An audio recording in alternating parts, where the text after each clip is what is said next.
a roster that has played a host of college water polo. And, you know, what's fun about LA Athletic Club, like the Olympic Club, they've now got a roster here that, outside of the pandemic, has been able to play together quite a bit. And you build that continuity, and it makes for just better water polo.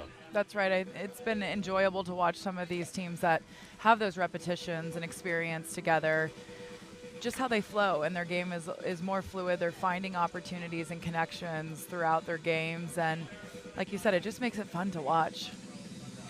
When you have multiple games in a day, is there any thought to trying to pace yourself, especially if you're an Olympic Club type team and you know you're going to be down a few players today? Is there a different style you can kind of adapt to maybe conserve energy? It's funny, I'm kind of giggling in my head here because I remember Jovan Vavic at USC saying there's no pacing in water polo, Cammie. But I think, you know, when you're looking at a day like this where you have multiple games or you have a roster of 8, it's really just taking it one possession at a time, one quarter at a time, one game at a time. And not getting too far ahead of your skis. They're going to want to be effective and efficient with the possessions that they have and really try to make those conversions. There is a bit of pacing. It'll be interesting to watch them kind of feel what the flow will be going into this game. I don't imagine Olympic coming out and just immediately jumping on the energy. I feel them feeling the game a little bit and seeing where their opportunities are. Zach Rhodes will go in cage for LA Athletic Club. John Sibley, the former Cal Bear, will go in the cage for O Club, led by head coach Brian Flax, as we mentioned to you yesterday, new head man of Stanford men's water polo. But also the longtime coach of the Olympic Club has helped get that program back to elite status in the men's club game, as the O Club will start on offense in the white caps. LA Athletic Club in the blue. Officials in this one, good crew, Michael Goldenberg, Freddie Sicard on the whistle. As we are underway here on a Sunday morning in Irvine, California, the first of 4 today, National League Week 2 action. A few fakes from the outside. Felner has that one tipped away by Rhodes. It'll come back in at 2 meters. Fans, don't forget, you can follow along. Live stats available via 68 Sports at 68scores.com. Olympic taking another possession here. These back-to-back possessions are great, I would say, for the outside perimeter players. Can be challenging for centers, but took advantage of the second possession here and earned an exclusion. Yeah, now the 6-on-5 and extended life here. You're right, the battle continues for these defensive players, and for those in front of the cage, they have to work harder for a longer period of time. Here's Monsies now. Reynolds. Unselfish play. The shot is there, and it's scored right over the top, connecting Felner for the goal on the power play. Great passing here by Olympic. Felner wasting no time, coming cross-face with that pass right over the head of the goalie. And you can see on that replay, LA was looking to launch the counter, so they're hoping for a miss. You saw one of their field players take off on the other end, hoping for that block and outlet that would have led to an easy counter, but instead, back of the net for Felner. It's a 1-0 lead for the Olympic Club. On this end now, LA working inside. Good surge to the cage for Calder Hildy Jones, and he draws the penalty. And a chance for LA to try and tie things up. A couple of Olympians not in the lineup today for O Club. No Johnny Hooper or Luca Cupido, who were here yesterday to compete. Meanwhile, here's Mark Vanderweith, the Trojan. Rips it bar down and out. Could not connect. Sibley with a smile as he dodged a bullet there. It stays 1-0. As he shoots that shot and hits the bar, the cage almost like flips backwards. Yeah. There's some definite heat on that shot. No doubt about it. Here's Grover. Grover takes a look, threads that pass inside, and it's tipped away. A fight for it, bodies everywhere. Finally, Massimita surfaces after he was triple teamed. I've been so impressed by the center entry passes from Olympic Club. Just the connections and really making sure that ball lands on the hand of the center so that they can do something with it. Yeah, nothing casual about it. They put a lot of thought into those passes, and it's really paid off as we see a steal here. Felner comes across. Yesterday, Hooper, Reynolds, that crew did a lot to draw exclusions with how crafty their entry passes were. That's right. I ran into Hooper in the parking lot on my way out. I said it would have been a lot of fun playing together. Reynolds bar out.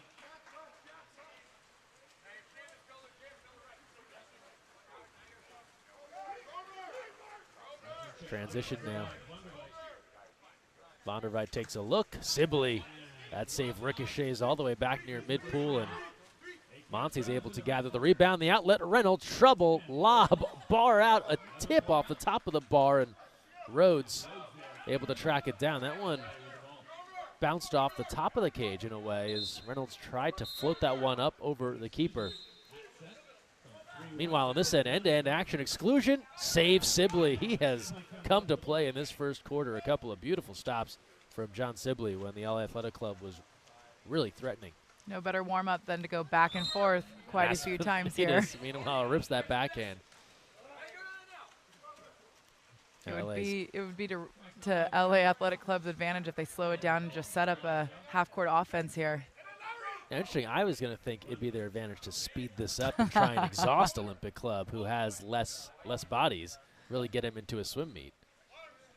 I mean, that's something that they'll definitely lean into as the game goes on. That's an offensive as Connor Vergie has come on in the 12 cap. Sibley comes up with the ball now. He's tied up. This is trouble now. Sibley's way out of the cage, and there's still LA players on the offensive end. Now Olympic Club comes up with it. They go lifetime sub to bring on Wyatt Barker. He'll replace Masmanides. They go right to Barker inside. He's trying to draw the penalty. Nothing doing. Did the classic move to the goal, let go of the ball, and then it was waiting for the whistle. It never came. I know. Took a look up at the ref and just said, huh.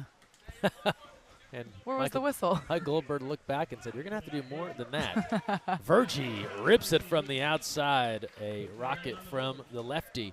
That gets LA in the mix. We're tied 1-1.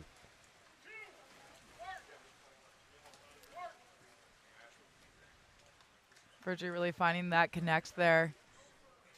LA taking their opportunity after quite a few possessions back and forth. Vergie pulling double duty this weekend, coaching the USC squad and then capping up here for LA. I always think there's a little extra added pressure on the coaches who are playing because they hold the standard on the deck. You want to see them hold the standard in the water. Yeah, you can't say one thing right and then have your guys watching the pool do something different. Exactly. Grover is off the mark. That one skips away. And now Rhodes will take a look. Long outlet pass. Pushing ahead to Merchep. He is so tough to stop, the lefty. First Vergie, now Merchep. It's been fun to watch Merchep this weekend. Again, just has really just an awareness of all those like small windows, small opportunities, and just finding them and attacking into them. Former Catino Award finalist. Excellent run at USC. And he has given LA the quick 2-1 lead. 2 in a row as they bounce back here. Here's Reynolds now. We're more than halfway through this first quarter. 3:20 to play. First quarter action off the post. These cages are getting worn out here in the first quarter.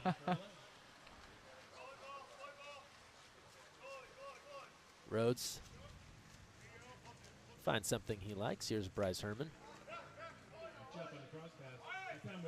Back inside, an exclusion. Again, Merchep quick to make that entry pass, wasting no time. Exclusion there on Monsi's. Power play now to Los Angeles. Here's Kelly, Merchep, field block. That's all Barker. Couple of Trojans there. Barker has seen a few of those shots in practice. Sides are even now as Sibley will look ahead.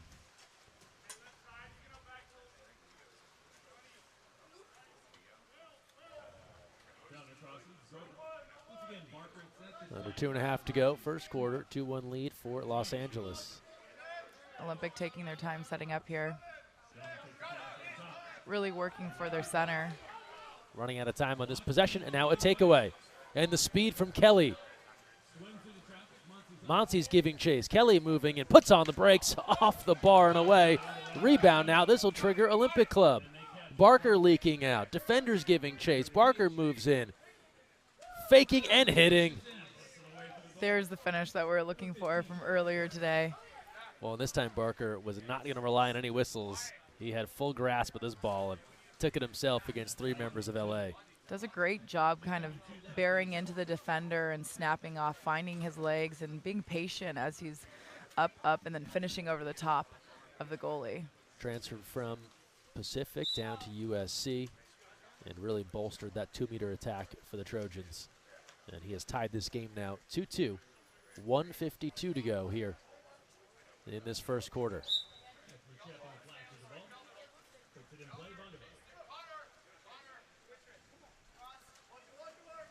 A fake, and LA works to Herman.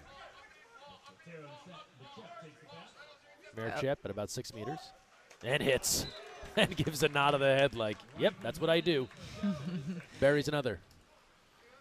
LA having Olympic back in his zone here, making it, I mean, that's a challenging defense, you know, to be in, where Merchep could really use some pressure, right? I mean, he's got a quick shot and always looking to finish.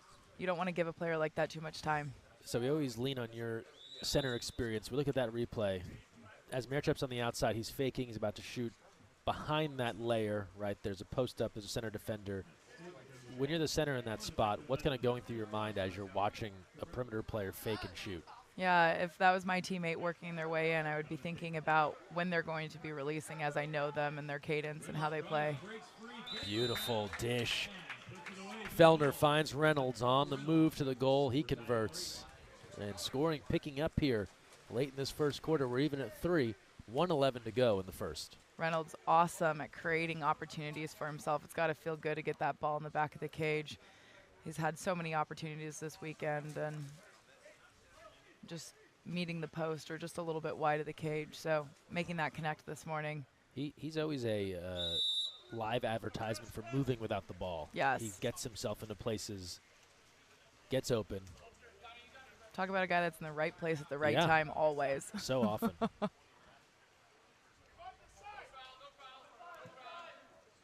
Brosnan. They fire it right back inside. An ordinary as they worked into Hildy Jones.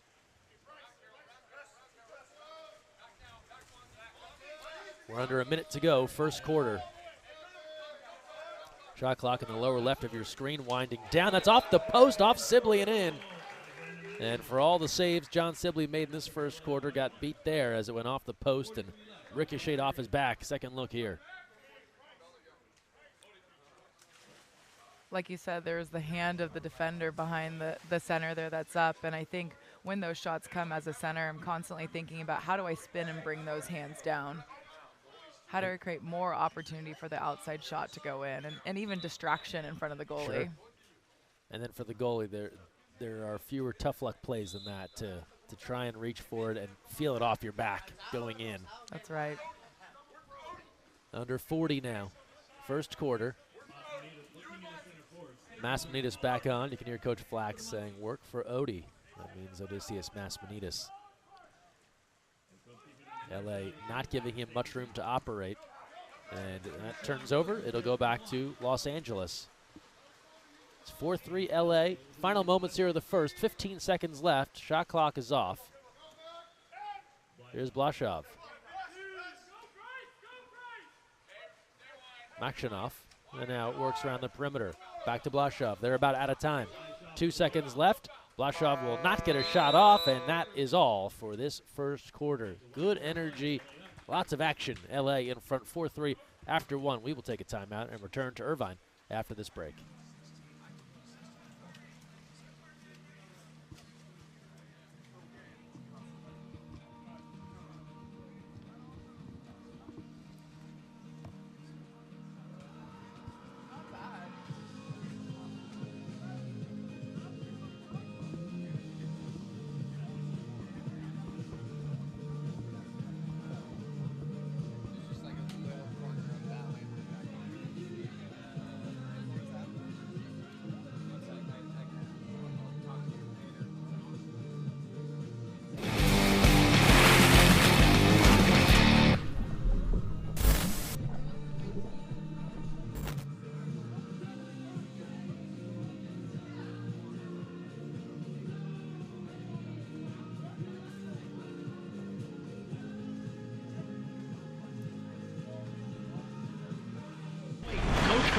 Has just subbed in their secret weapon, Lola the dog. She shoots. She scores! Yeah!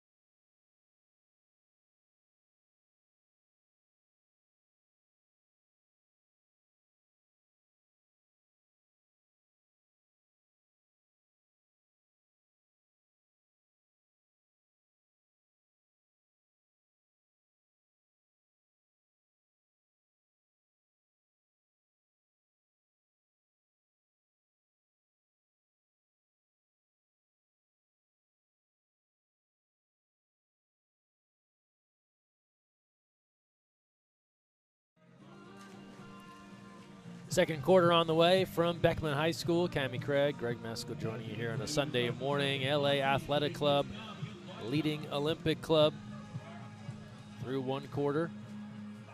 Live stats available via 68 Sports at 68scores.com.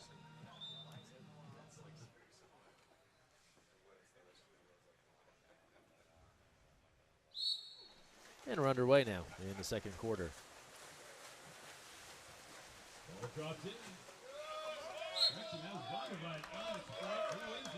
And Mark Vanderweith there first. So Jacob Merchep, 2 goals to lead LA Athletic Club right now, ahead 4-3. John Sibley, 3 saves, although it feels like a lot more in goal. Zach Rhodes with a couple on his end for the LA Athletic Club. And then from the outside, score it for Blashaw. Able to connect, and Los Angeles pulls in front now 5-3. LA Athletic Club is really forcing Olympic back into a zone, and they're just taking their time and they're patient up top and finding those lanes and putting the ball in the back of the cage. Yeah, right now Los Angeles is getting the opportunity to shoot from the outside and taking full advantage. Kick out on this end. Power play now for O Club. Here's Monsies. Grover, now Reynolds. Around the way they go. Felner tries to sneak that in near side. Rhodes ready, closing off the near side post. Signs are back even. Matt Kasura comes on. LA Athletic Club using their speed to find their opportunity. Wide open in front of the cage. That's Carnahan filling a lane and burying it inside. And LA now, their largest lead of the day at 6-3. Merchep just patient, faking. He could be a threat to shoot at any point or pass it off for the opportunity. This is where we told you Olympic Club, only 8 field players, where fatigue is potentially going to be a problem. As LA can get out and swim them, and then also on the defensive end, right? The Olympic Club can't really maintain any kind of press with that lack of depth. They've acquired one more sub here. They're at 9 field players. Excellent job, Cammie, keeping an eye on who's just joined the bench.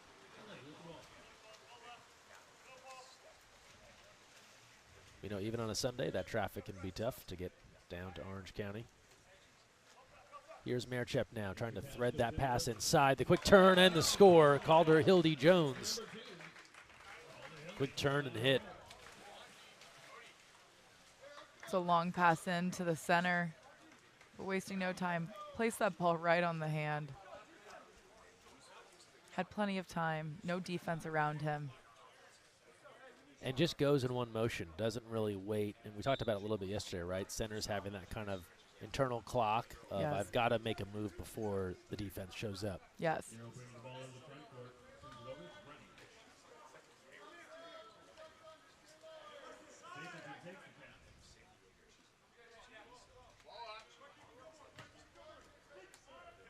Here's Reynolds now.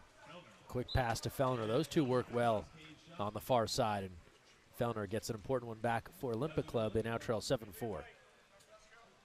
Having LA Athletic Club back in that zone, they're really going to have to be thoughtful about how they're attacking up top and moving that defense. Now, when they go zone, though, kind of makes life a little boring for the center, right? They can't get as much activity on those live entry passes. I would say boring, but even frustrating. Yeah. You're sitting there with 3 people in your lap, and you're thinking, like, I don't have a lot of room here. I can push back a little bit more to the 2-meter line, but yeah. And it's about, I think, as a center, it's, you know, even kind of moving across the front of the cage and seeing if you can't pull the defense back just a little bit deeper in one way or another. So really figuring out where your perimeter's attack's coming from. Good turn inside, penalty. That was Conor Stapleton on the reverse spin inside, able to draw the penalty. And here's Felner now with an opportunity. Try and get Olympic Club back within 2 on this 5-meter try. Felner versus Rhodes. And Felner able to hit. Rhodes guessed the right side. Just couldn't come up with that one. Great opportunity for Olympic to get on the board again.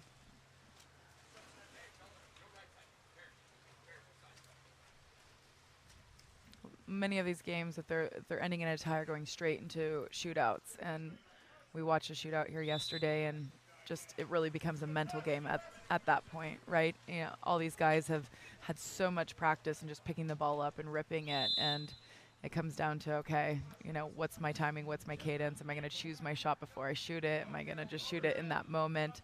But there really is, I was thinking, just a great opportunity to go through a shootout. We don't get a lot of reps in doing a shootout, but just the practice of the mindset of that. Power play now for LA, and you mentioned the shootout too. They often come in such crucial moments. You haven't had a lot of practice in them, and then they might decide a medal or a semifinal or something really valuable. Merchep, look off. And the skip is there. Vanderweith right back. LA Athletic Club just taking their time with their passing. Again, moving in here, taking that open water, getting a few fakes there, bringing the field blocks and the goalie up on their legs, but finding the opportunity.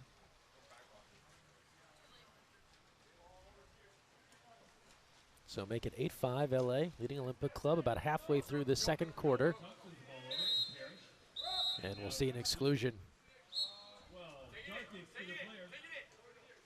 So in the first quarter, lots of end-to-end action, some counters. Now we're seeing some more half-court action, power plays, as Virgie goes off. And score for Olympic Club. Thomas Carroll converting for O Club. And a seesaw battle here in the second. Olympic Club back to within 2 at 8-6. You see how much space there is up there to step in that open water. There didn't seem to be a defender on that top side of their 5-man. A little too much time and a little bit of water. That's all it takes, the recipe. Hard to stop a shot from 3 meters.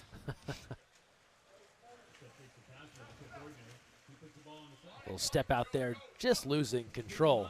It is LA, and Sibley now able to control.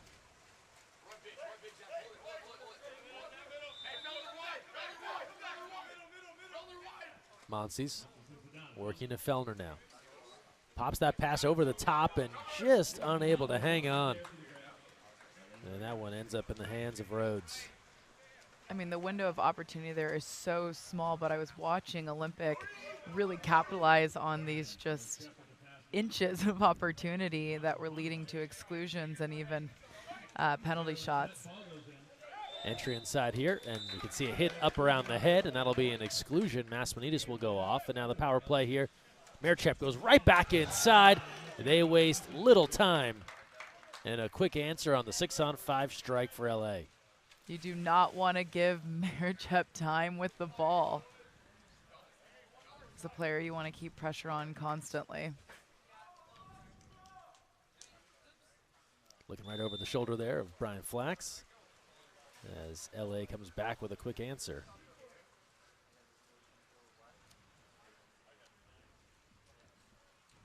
This is a challenging defense. This seems to be a soft zone here that LA Athletic Club is playing, and for me that's even more challenging, but Olympic answers.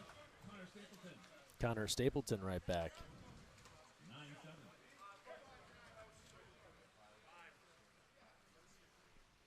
So a lot of goals scored here, 9-7 here, 3:04 to play in the first half. This is a game where fitness, shooting, and placement is being called upon. Now a little more of a press here from the Olympic Club. So they had been dropping back in that zone. Little man look here. LA with some drives, and now Virgie will have a lane to operate. And he loads it up. Had all day to uncork that one from 6 meters. Again, there's not a lot of pressure in this game, and so it's just about how each player is showing up and finding their opportunities. I think being that there hasn't been a lot of heavy defense or, you know, a lot of movement in the game, there's still an amount of energy or kind of maintained, you know, fitness to be able to get up on their legs and find that placement. It's when fatigue starts to creep in that these shots can become a little bit slower or, you know, a little sloppier. And how do you maintain the integrity of the form of your shot? And you can say it, Cammie, this game won't go to the Defensive Hall of Fame. There's been a lot of opportunities to shoot on both ends. Players dropping back. I mean, Virgie's swam in, had a clean look from 6 meters. Every player would love that. Here's another. Well, they came to play on the offensive end, and that's an outside attack from Felner.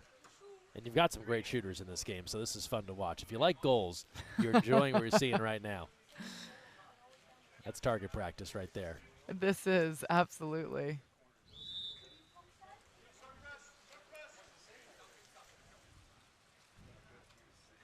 This is one of the interesting things about our 6-8 Sports live scoring system.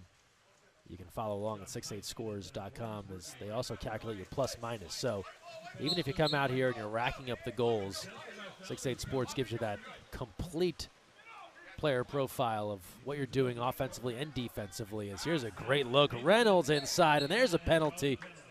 Working in to Stapleton, who was dragged down from behind right as he was about to release that shot in close. This is what I spoke to a little bit earlier in our game, is just those small opportunities. And it's a difference of the defense putting up a hand to block those passes that are coming in, or just, you know, 1 inch difference in their body position. Here's a second look. Felner on the 5 meter. Felner quite comfortable of going for those overheads. Yeah. What we call a donut. Little Sunday morning run to the donut shop here for Patrick Felner. Don't know if he's more of a maple bar guy, old-fashioned, we don't know, but he likes to go up over the keeper's head. Which is kind of like, you know, that takes skill to rip that shot on a 5 meter. There's a degree of daringness to it, right? Yes, you could easily absolutely be embarrassed and have that one bar out for no good reason. Or just peg the goalie straight in the forehead. That's even more embarrassing in my opinion. There's also that as Vanderweith. He's able to convert. It's like, hey, sorry. Didn't mean to rock your whole forehead off this morning. It happens. It does. It happens all the time. You can ask any goalie. They have memories of when those penalty shots have gone wrong, as we get a second look at Vanderweith. One of those guys that was just a classic part of really good teams at USC. Wasn't necessarily the best player on the team. Didn't play at that next level when you're talking national team, but on those USC teams that are really good, they really leaned on him as an important role player. Nice field block there. A little bit of defense. We got a field block. That one ricochets out of play. Stays 11-9. About a minute left here in this first half. Great dish on the counter. Merchep does not miss from there. That field block really leading into their counterattack and pushing their speed opportunities. That's cross-pool passes. I mean, that's just killer for a goalie. LA Athletic Club takes advantage of that. Here we are at 12-9, under a minute in the second quarter. This is going to be a high-scoring game. Yeah, we are on pace for a few more goals in the second half. We'll see if things slow down as we near intermission. 45 seconds left now. Second quarter, Felner gets some ice for the arm. He continues to unload from the outside. Felner having an absolutely great shooting game thus far. If you're keeping score at home, Patrick Felner racking up the goals here.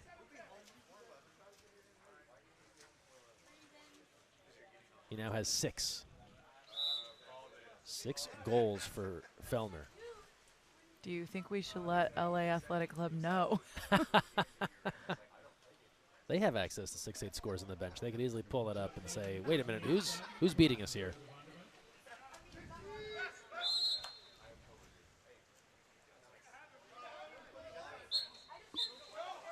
Felner scoring and also officiating, pointing out that Vanderweith did not get that ball live, and it turns over.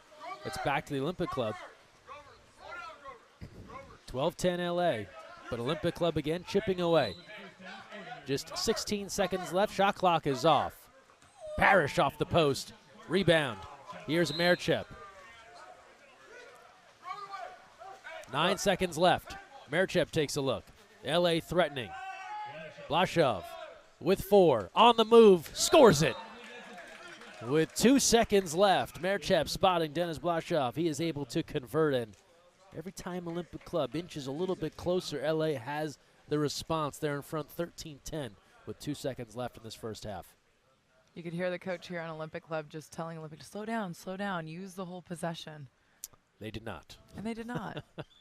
We also heard the frustration after the fact. 2 seconds left here. One final toss. Felner. And that one is field blocked by Merchep. That's all for this first half. This is just 2 quarters, not your final score. LA 13, Olympic Club 10. We step aside here at the half. We'll come back with the third quarter. You're watching National League action live from Irvine, California. We're back after this.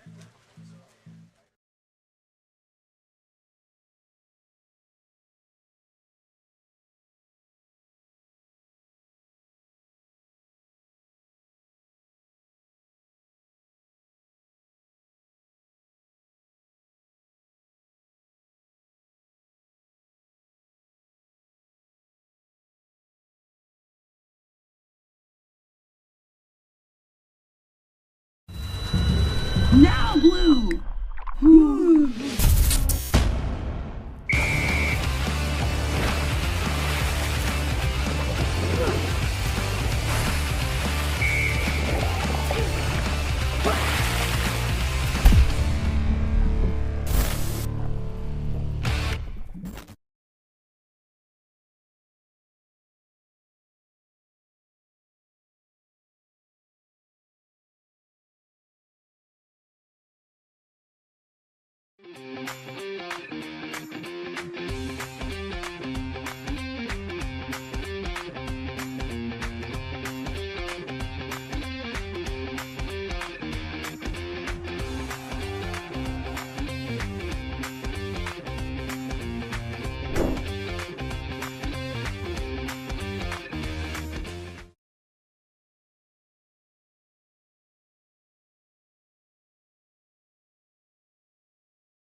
Dog.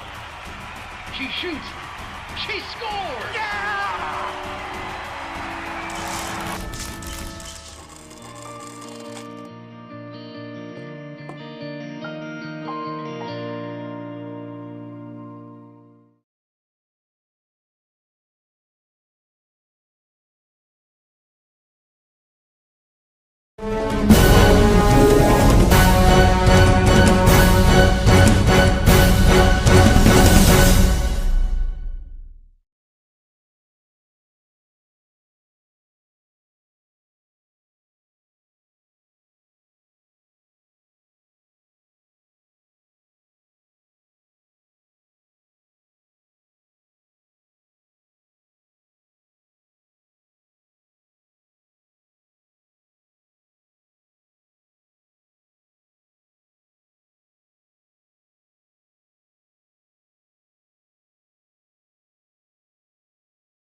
Welcome back. Second half underway. Cammie Craig, the Olympic champ, the world champ.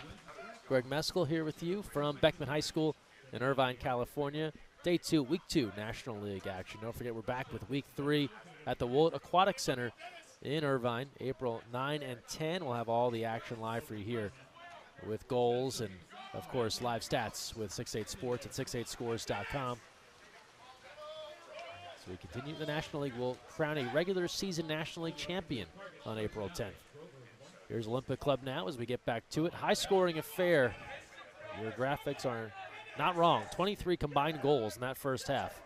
Both teams facing a lot of zone defense, taking their time and just finding the back of the cage. Yeah, letting us know they can shoot the ball well as Rhodes knocks that shot down, and it'll come back to LA with Coach Buich looking on. Blashoff, nowhere to go. Works to Lowry. Lowry tries to thread that pass to Merchep. Dangerous pass. Merchep just put that up for grabs and a penalty. Masmanides in disbelief. A lot of commotion in front of the cage there. Kind of felt like the pass just did go up, and makes you wonder, who was that intended for? Where did that five meter call come from? Figured someone's over there. I'll just put it up. Here's Blashoff. And hits. We always are good for a basketball reference on these broadcasts, and it reminds you of just throwing it up to a good leaper for a dunk. Hope they can go get it. Is Vince Carter out there? Just put it up. Someone will get it. It leads to a 5 meter here, and Blashoff converts. 14-10. The lead right now for LA. Some first half stats, by the way. Patrick Felner, 6 goals in the first half for the Olympic Club. Merchep leading LA with 3.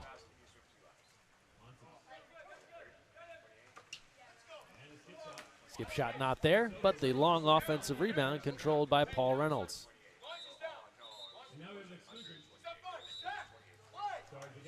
Each goalie, 4 saves in this one, Rhodes and Sibley. Kick out here on Virgie. Having a conversation as he swims out. Now Monsies. Felner, lucky number 7. Somebody get a hand on Patrick Felner right now. Sometimes when you're feeling it, you're feeling it. Picking the ball up off the water straight into the hand of Felner. That near side there.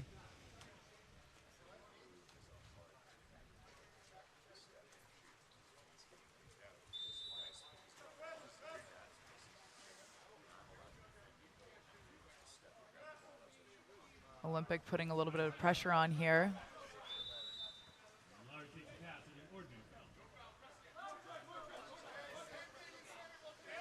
Little pressure. Merchep goes underwater. Comes back up after the ordinary. Look at that pass right on the money. Front doorstep. Cashing in Zach Lowry. Looks like Lowry used the center just a little bit to pick off of, creating just enough space to get that inside water. Fed the ball. Found the way to the back of the cage. And the scoring, Cammie, it has not relented. The goals continue here in this third quarter.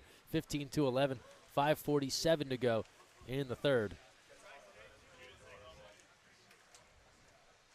At this point, purely looking at this as a fan, I just want to see more Felner goals. Let's see how many he can score. I'm surprised to hear Merchep only has 3 goals, but I'm curious of what is his assist stat on this game. To consult our good friends at 6/8 Scores. Good defense there from LA as they look to counter.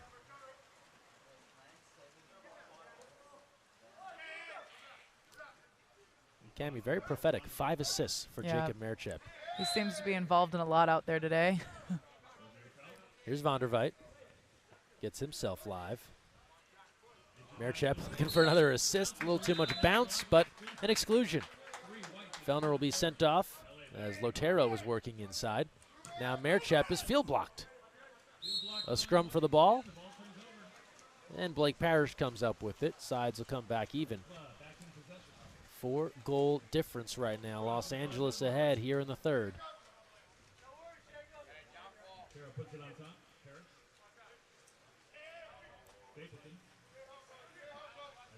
Olympic taking their time here. Felner works to Parrish now.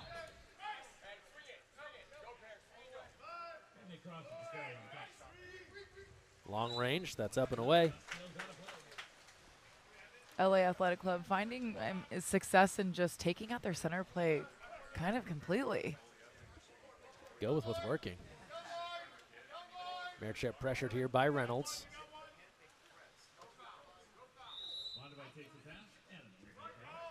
Vanderweith has the ordinary. Norman takes a look. Shot clock to 9. Entry and tipped away. And you get the idea there, looking to get Lotero. He was kind of into his turn as that pass was coming in, but couldn't hang on.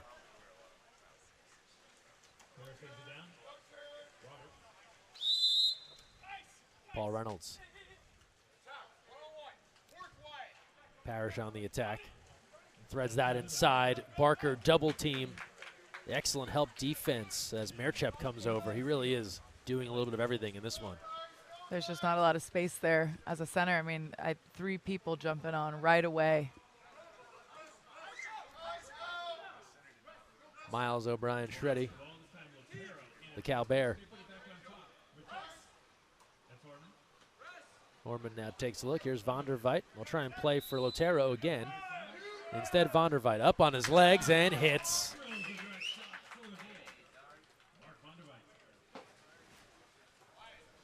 (16-11) for LA.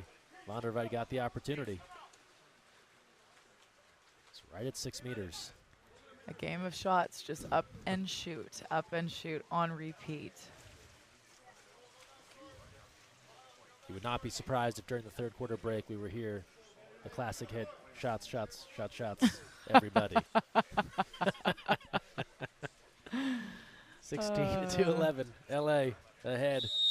Just getting started here, the first of 4. National League, week 2, day 2. Reynolds thought about Massiminides and wasn't there as Carnahan defending. I mean, this is not surprising, Greg. Here we are on the second day playing for many of these teams their 3rd game of the weekend. And to not go into a heavy physical defense, which just takes energy. It takes energy away from, it takes energy to play that defense, and it wears down the opponent as well. But it's not surprising that we're looking more at a zone, a pulled back defense, and not putting on that pressure. But it takes skill, and it's a different type of fitness, right? Yeah. Now you still have to make the shots. Still have to make the shots, and you've got to be up on your legs. You've got to, read the lane, field blocking. They go inside. Hildy Jones, no goal on that turn, skip, bar down and out. Almost in, but not enough. And now Sibley will go ahead to Reynolds. Reynolds turning, lobbing, and just off the bar. Paul Reynolds couldn't convert. And we'll go the other way. Reynolds constantly inside water on the 2-meter line. And even in some of these missed shots, it's rarely he finds himself in trouble on the defensive end because he has the speed to recover. Yeah. I think about if I was in that position, I'd be calling for some help. Keeper out. The turnover, and to your point on Reynolds, not the biggest guy in the pool, but doesn't mind working inside 2, posting up, drawing space. Here he is again, and that pass just off the mark. Monsi's trying to spot Reynolds, and meanwhile, Rhodes throws up the stop sign. So he'll slow things down here for LA. Less than 90 seconds to play in this third quarter, 16-11, Los Angeles. Hildy Jones again battling at about 3 meters. They'll get it into him, single coverage, and draws the exclusion. One-on-one battle there in the 2-meter position. Long center entry pass there. Thomas Carroll gives the exclusion. Coach Buich calls for time, and he'll set up a 6-on-5 opportunity here with 1:11 to go in this third quarter. 16-11 LA. With a shallow bench right now for Olympic, I'm curious about the numbers and ejections. They don't have a lot of bodies to give in this game, so they'll have to be thoughtful about who's taking these possessions in 2-meter defense, and we might end up seeing some players who typically don't guard the center position having to step up and guard. And again, being thoughtful with switches and things along those lines.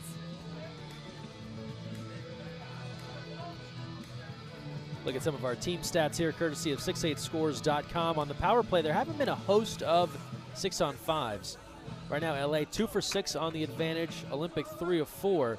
You do have a couple of penalties to go around, each side 1 of 2 on their penalty shot tries. And so, overall, they've been able to keep the exclusions down. But to your point, it's a number, especially Olympic Club, has to keep down. That's or right. They're going to run into a real depth problem in a hurry.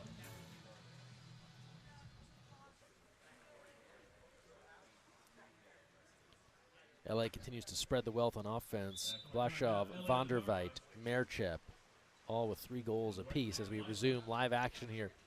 Los Angeles on the advantage. Power play as we near 1 minute to go in this third quarter. Looking to the middle towards Carnahan, not there. Now Vanderweith cruises in along 2 meters. And a shot clock violation. Ran out of time there. And then on the way down, an exclusion, so things going from bad to worse. Thought that LA had a little more time than that, but they did not. And now the exclusion called. That'll go against Olympic Club, or rather against LA. Exclusion number 15, O'Brien Shreddy. And a power play now. Reynolds walks it in and puts it high. So a big opportunity there for Olympic Club. Cannot convert with 26 seconds left here in the third.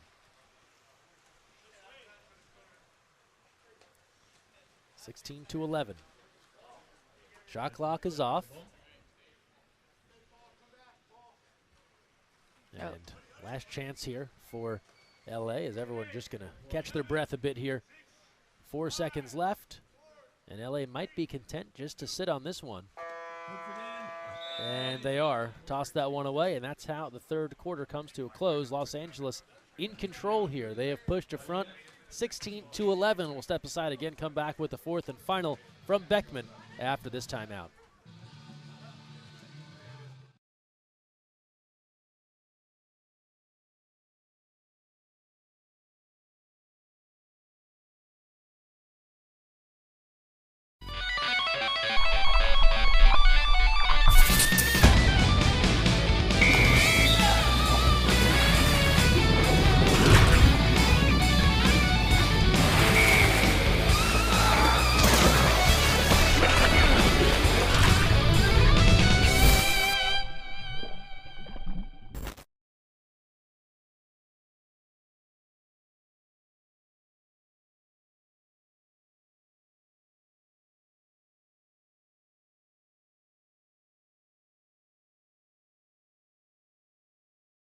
She shoots. She scores!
Fourth quarter on the way, 16-11. LA leading Olympic Club, and we check in on the 6-8 scores plus minus. And Cam, you will not be surprised.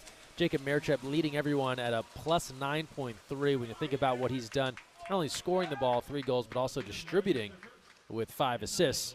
And then Patrick Felner with his 7 goals. He's at a plus 7.6 for the Olympic Club. You can check out more of their plus-minus readings at 68scores.com. I think the amount of talent and experience in the pool here today, it's not surprising to hear some of those numbers. And don't forget, coming up next, we'll have Riptide taking on Alumni. That'll start at about 11:20 a.m. Riptide versus Alumni right here on the USA Water Polo YouTube channel.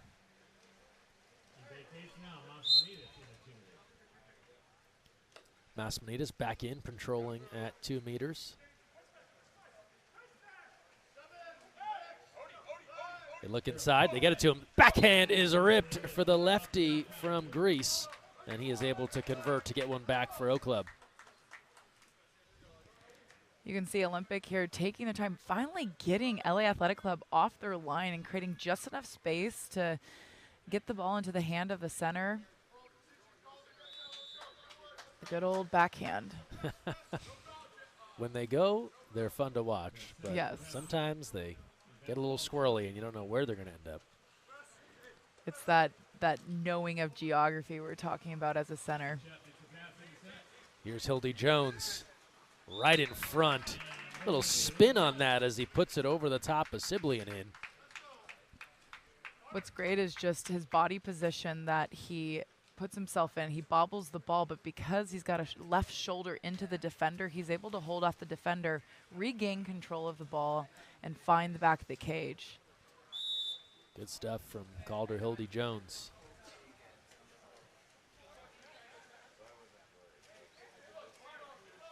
Of the backhands you attempted in your career, Cam, yes, how many of them, like percentage-wise, just went crazy on you? You know, it really had to do with who we ended up playing.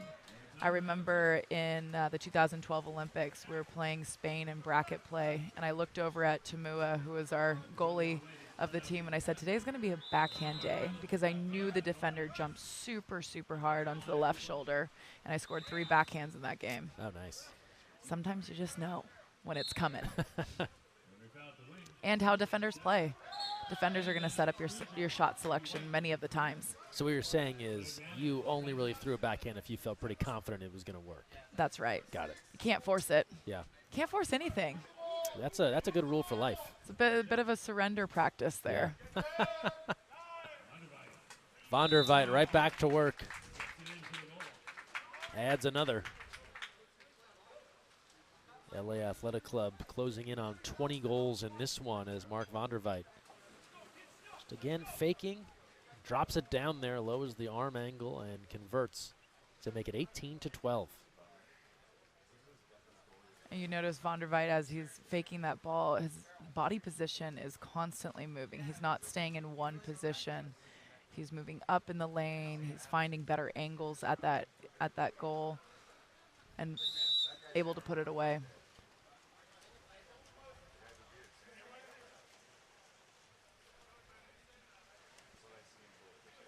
Here's Reynolds, former UCLA Bruin. Olympic in a double post here. Seeing if they can't create some opportunity. And they'll get an exclusion, and they go inside. Smart move there by Masmanitas. He thought about trying to go for the quick little bobble and decided to deal it back outside.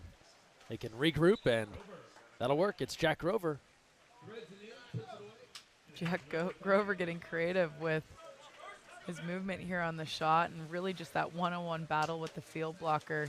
He locks him in and knows he wants to go quick, drops his arm and slides it underneath the armpit of the field blocker, skims in low cross cage. Yeah, gets past that field blocker. There was an interior defender that could have gotten a hand on it, and then past the goalie. Make it now 18-13.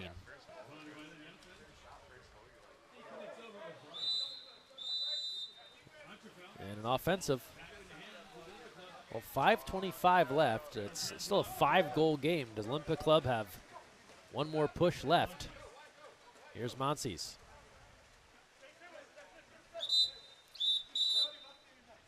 That's an exclusion. It'll go against Virgie. Virgie is either on his second exclusion or his third. It's like we got the red flag out. It is the third, so that's all for Connor Vergy. He thought he got the worst end of that deal, kicked in the face, but called for the exclusion. Outside Grover, that one lost a little heat on it, was deflected, and Rhodes able to gather. So the power play to no avail for O Club. Here's Makshanov now.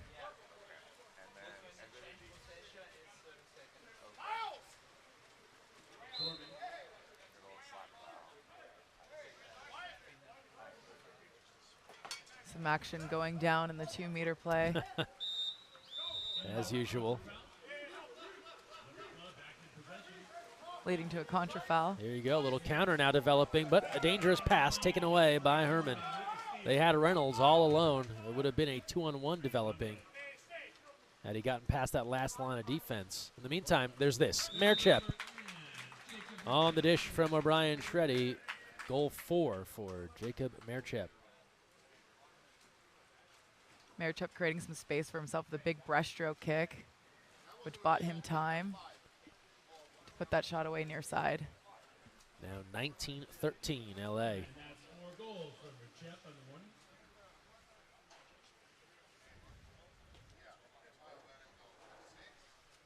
4:12 to play in this fourth quarter. As we told you, coming up next, Riptide and Alumni, they're warming up on the other end of the pool right now. Greg, I don't know if you're familiar with this, but I'm curious of how often do these guys get to train together and practice together? What's the regiment like? What's the program? I think it's really different for each club as Paul Reynolds is able to convert. Talking with Johnny Hooper yesterday about how often the Olympic Club trains, and this is a group that does try and get together quite often during the week. Keep in mind you have a lot of guys playing in this league that also have full-time careers, and they're trying to balance water polo competition with their jobs, and it depends on the other clubs as well. And then when you talk about a USA Academy or a USA Collegiate group, those athletes are playing a lot. Are they playing together all that often? Not as much. Right. Because they have other clubs and schools. And then, of course, USC, probably the team here that has trained the most together. That's right. As a full college team. Penalty. And Bryce Horman just never stopped working. Able to draw the penalty. And we'll see another 3-foul situation. Ball coming out because someone has fouled out here for the Olympic Club.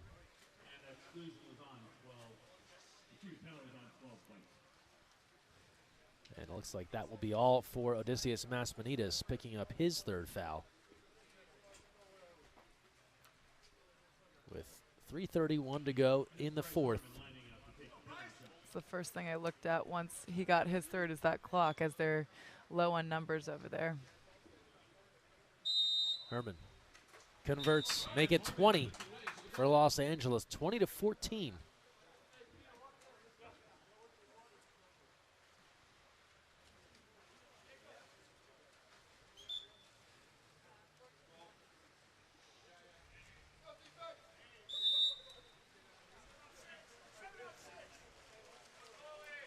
Goalie now into the offensive end here for the Olympic Club. Sibley joining the offense. Actually, that's Monsi's wearing the goalie cap.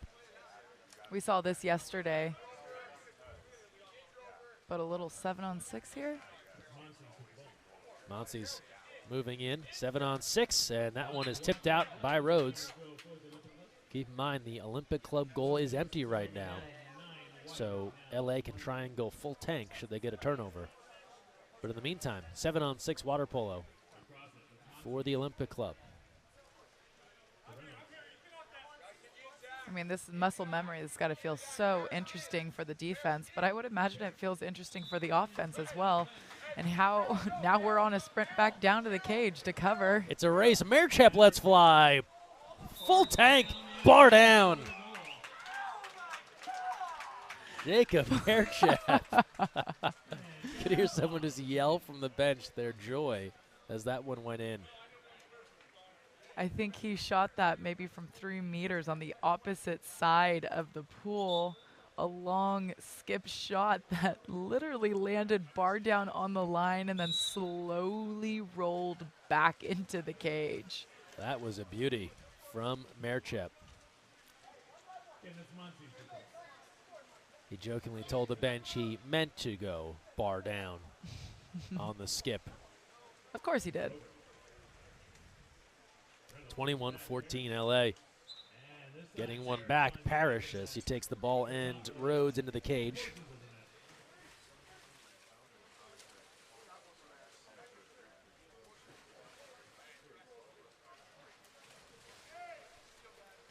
(21-15) now in favor of Los Angeles. Well on their way to victory here with 2:25 to play. Merchep 5 goals. Patrick Felner, he has cooled off since he got to number 7. And now he has the goalie cap on. Felner giving Sibley a break. Actually, it looks like, is that still Monsi's wearing the goalie cap? Looks like that might be Zach Monsi still with the goalie cap on, so let's see how he does in the cage.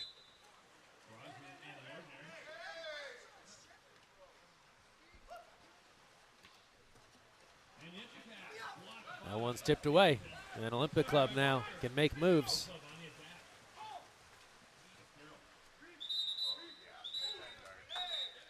And an exclusion, the rare 7-on-5 opportunity here. Well, not for long, as Montes will stay on the defensive end. And that ball goes high and away. They'll say a tip. They'll say Rhodes got a fingertip on that.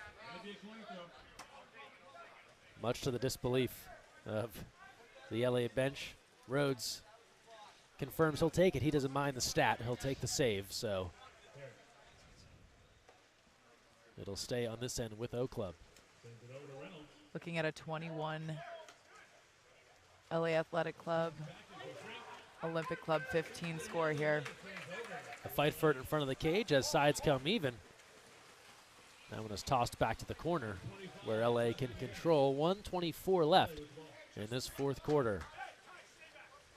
In a match that has seen a ton of offense. LA Athletic Club just really slowing it down with the score right now. It's about running the clock for them. Cross pass somehow found a way through, but Monsi's in goal, able to come up with it. Not sure he's had to face a shot just yet, as he's been wearing the goalie cap, but sure he's not mad about that. And as I say that, he's about to deal with a problem. Turnover, LA in front. What does Zach Monsi's the goalie have? Here's Hildy Jones, and the skip is there. Or called her Hildy Jones, the former Triton out of UC San Diego. 22-15 with 41 seconds left here in the fourth. Second look there at the counter.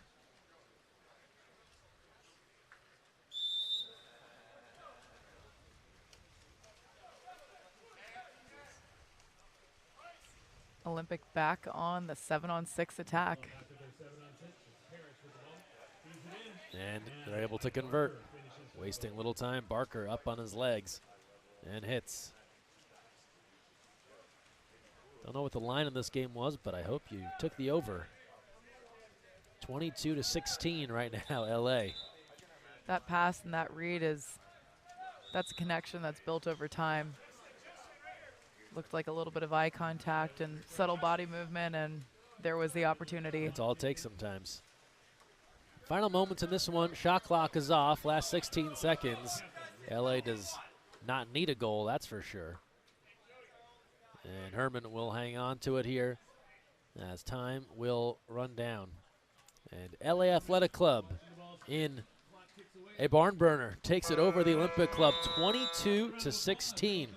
They power past 7 goals from Patrick Felner. Jacob Merchep, an excellent day. Merchep, the lefty out of USC, with 5 goals, 7 assists on the way to the victory, 22-16 for LA Athletic Club. That's all for us for right now. We'll be back shortly. We have Alumni and Riptide coming up. Cammie Craig, Greg Meskel saying stay close. We're back on the USA Water Polo YouTube page shortly for the start of that one as National League action continues.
2, Alumni.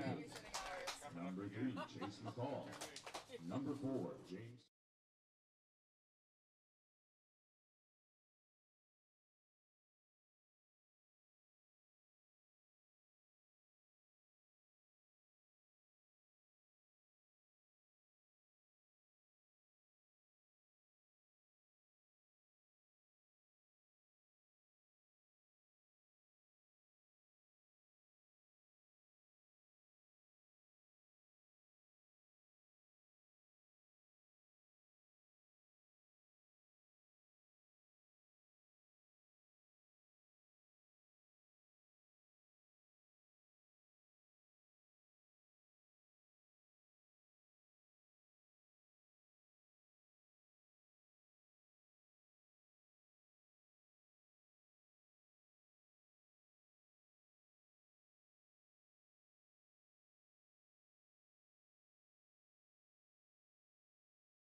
Hi everyone, welcome back to USA Water Polo National League coverage.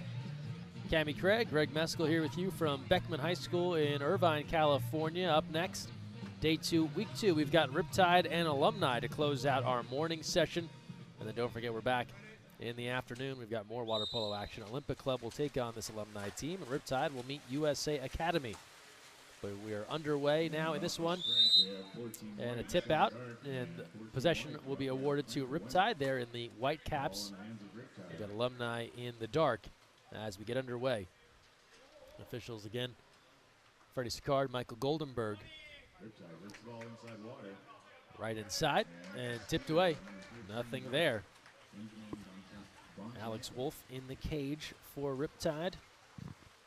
Benjamin Goncharenko in the goal for Alumni. And now Alumni here on the attack. Greg, yesterday we saw a heavier, more physical defense from Alumni yesterday, which I'll be interested to see how the game begins to unfold for both teams defensively and how that impacts their play here today. Yeah, we talked about fatigue in our first game, and that was due to more of a limited roster, but when you're in that just heavy slog of a defensive battle, it can really drain both teams. Here's a good look, sky-high lob. It's off the bar and away on that attempt inside from Sarmento.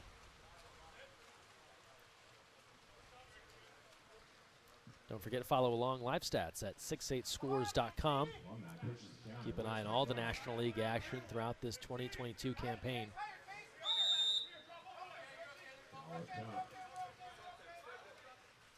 Alumni finding their way around the perimeter here. From the outside, and Wolfe gets enough of that on the attempt from the perimeter from Jack Stafford. Here's Uno now. Drawing coverage on the perimeter from Nick Fadden.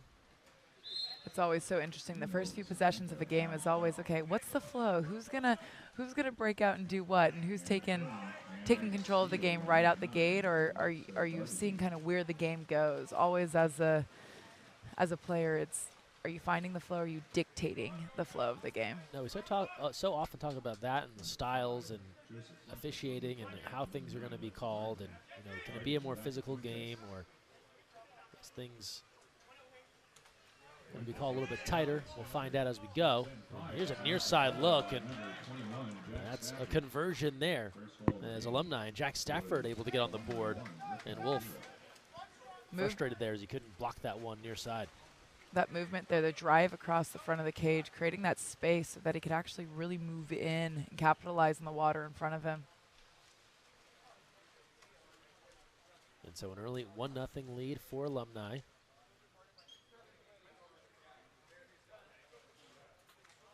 Yesterday, Alumni able to edge USC by 2. Riptide, they fell in the final game yesterday to Olympic Club.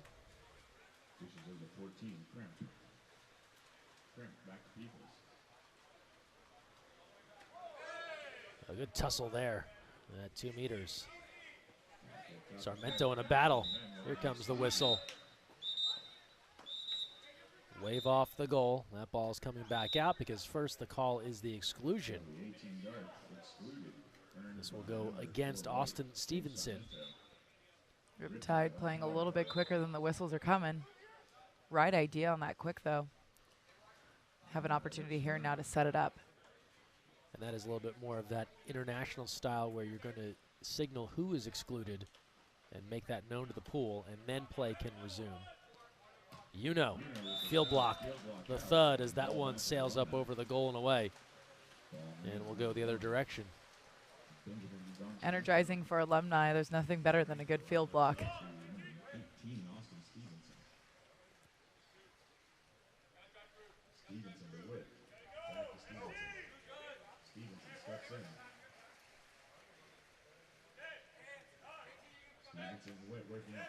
Entry in and knocked away.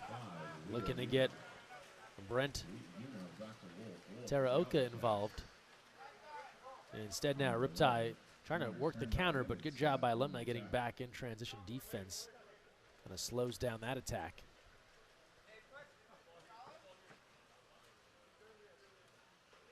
You talked about it, Cam. You see it 2 meters, just two bodies leaning on each other.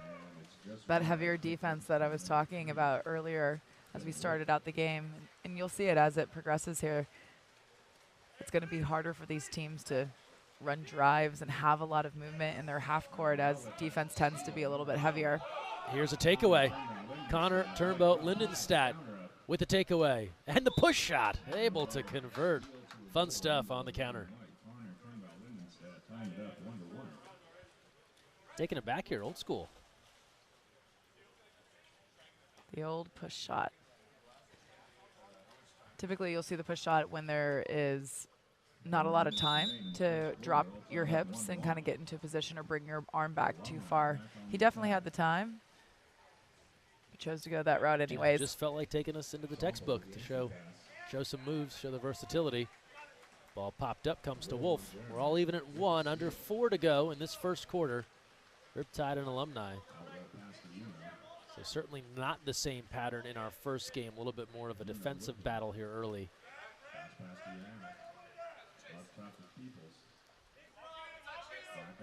Yermich, McCall now. Slides inside and works back out to Uno. Shot clock to 4. Uno rips from the outside. And that will give Riptide the 2-1 edge with 3:25 to play. Finding his legs here, taking his time, faking a number of times. Able to find that cross cage high. This time and space is really a testament to 2-meter play, really down on that 2-meter line, and a great drive across the front of the cage, setting up that opportunity. On this end now, Alumni pours it inside. A battle for the ball. Teraoka comes up with it now. The dish and cross cage is there for Alexander.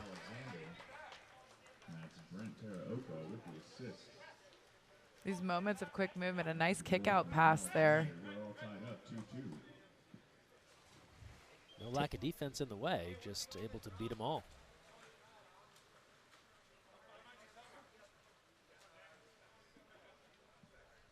I think one thing that's kind of sticking out for me as we watch the men's game here is really just the patience and working for the center play.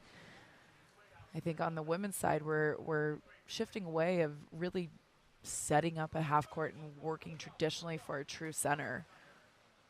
You think it's more perimeter based now in the women's game? I think it's a little bit more mobile, a lot more drives, a lot more, you'll see double post up, you see people popping in, popping out.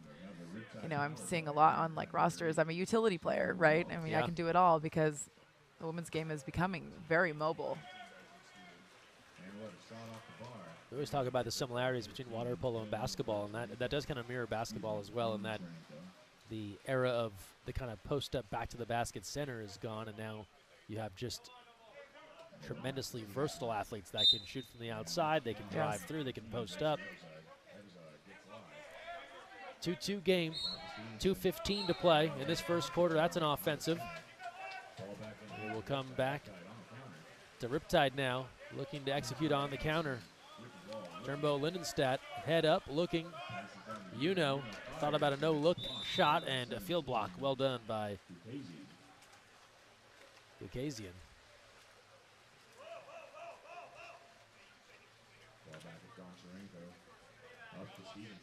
Here's Austin Stevenson now. Sample takes a look.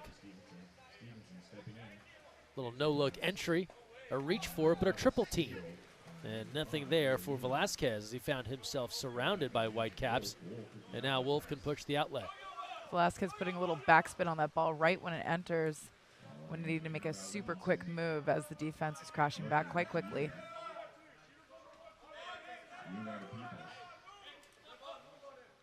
Tied here at 2-2 with 1:20 left in the first quarter.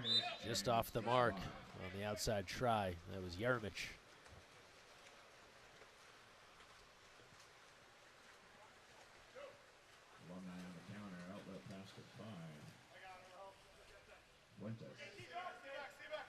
These gentlemen have to be feeling yesterday's games in their bodies as they go up and down the pool. Oh, nice turn, power move, and a penalty. There it is. Velasquez. There's that mindset we're talking about. Big turn here. He goes up for the shot. The arm gets grabbed and stops the shot as he's in motion, and he earns that 5 meter.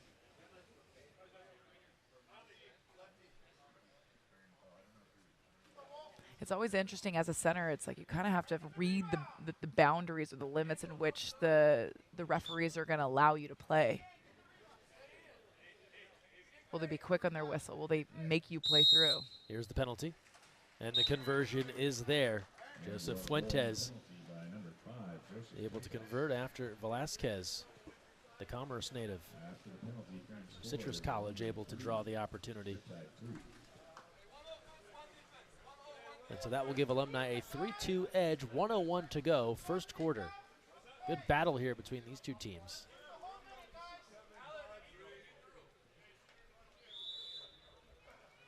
That's been fun to see, too, as the National League has grown. We've always known teams like the Olympic Club, New York Athletic Club, to have star-studded rosters, but now you're seeing, over time, Alumni, LA, Riptide really adding some additional talent to their groups.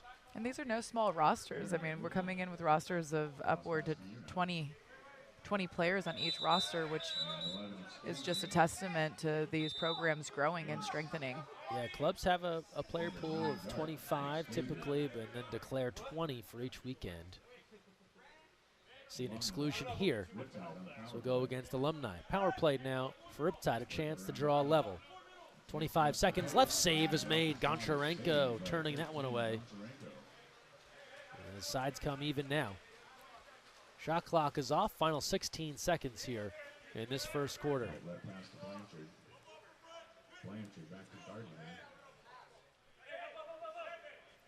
Gardigan moves across now.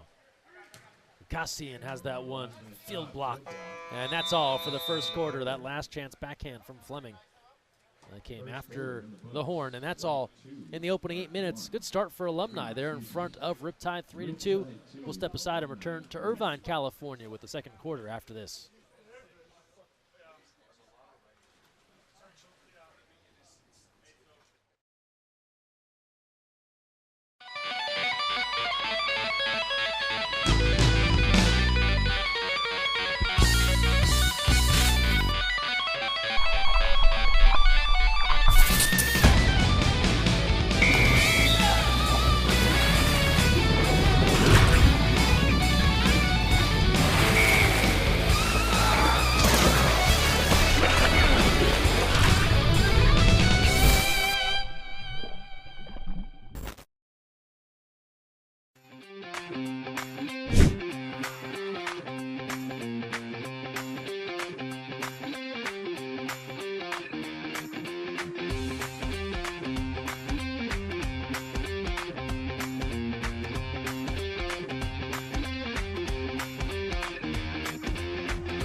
Running out. They need to score. Lola, we need you. Get in there.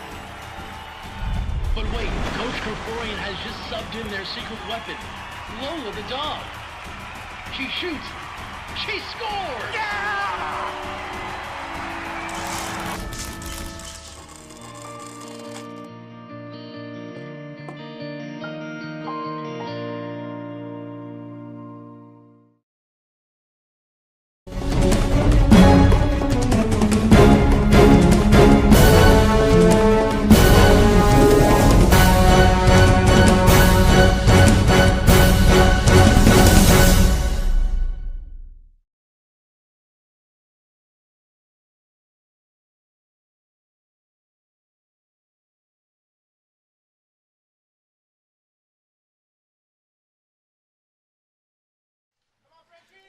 And welcome back, second quarter. Close one here, Alumni leading Riptide 3-2. A great matchup here with Alumni and Riptide. Look towards the second quarter here, Cam, and you talked about the kind of defensive energy and just the heavy plotting style you saw yesterday. Adjustments you'd make on either side as we look towards the second quarter. Well, I think here, as I'm watching both these teams and their matchup and how just their skill set and level of play matches up so equally, they're really going possession by possession. So it's going to come down to how they're attacking each possession specifically and what opportunities that they're going to be creating for each other. It's almost finding those moments of like explosive movements and creativity. Yeah, because they're so evenly matched, you haven't seen really either side pull away, right, or get that huge edge. Here's a counterattack opportunity now for Alumni. Blanchard moving ahead. Big defense turn. closing in. And an ordinary. It'll stick with Alumni.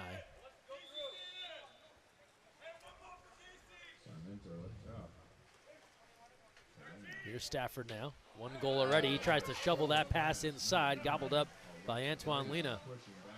And now Lena, full head of steam. Both teams having great speed. And it's matched, right? Speed for speed, because That's it right. looks like a counter and then it's quickly cut off. Excellent recovery there from Alumni on defense. Opening minutes here, second quarter. Riptide here really working to move against this heavier defense. You can hear Riptide's coach yelling a few hays, hays. Well, on that last play there, you can see the Riptide squad wanted an exclusion for that tip away by the defense. Instead, a penalty. And there's that quick they were looking for earlier at the end of first quarter. So first an exclusion against Alumni. That goes on Teraoka, and then Jeremy Blanchard is called for the penalty. This will allow Turnbow Lindenstadt, another UC San Diego Triton, with a chance to convert and tie this game at 3. He does. And off the penalty, we'll have a goal, number 11, Turnbow Lindenstadt, tying it up 3-3. So Connor Turnbow Lindenstadt able to convert, tying this game at 3. Taking a moment here. It always takes a little more time to come across the body with that shot. I often thought I wasn't quick enough in the 5 meter, so I always went near side, never went across the body, but always curious about what was in my teammates' heads about how they were taking 5 meter shots. Quick entry pass there, just finding a crack in the door to get that ball in the hand. But Wolfe is out, and it turns over. Also a rare treat for you to take a 5 meter, I imagine. Yeah. Yeah. But I had it. I sold it. Entry in on the hand. The turn is slammed in. Beautiful stuff. Sarmento on the catch and the conversion. Let's watch the replay on that. That's a lofty overpass. Body totally away from the passer, catching it kind of like backside in the hand, Yeah. switching the wrist and coming to a full turn for that shot. I mean, that's a tangle up. Sarmento might be good at the ultimate frizz, able to catch with the reverse There we go. Turn, put it away. Did you say ultimate frizz? I did. That's Frisbee. For Yep. the folks at home listening, Disc golf. the frizz.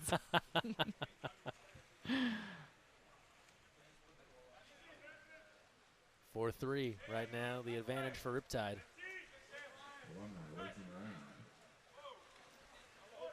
Good perimeter pressure. Riptide looking to front here. That's Kremp. Meanwhile, Gonzalez battling down low. We'll have an exclusion, a double. Double kick out here. Exclusion on Gonzalez for Riptide and Velasquez for Alumni. So we'll have some 5-on-5 water polo as the officials try and cut down on Just getting some clarity here some about of the the double physical play. exclusion.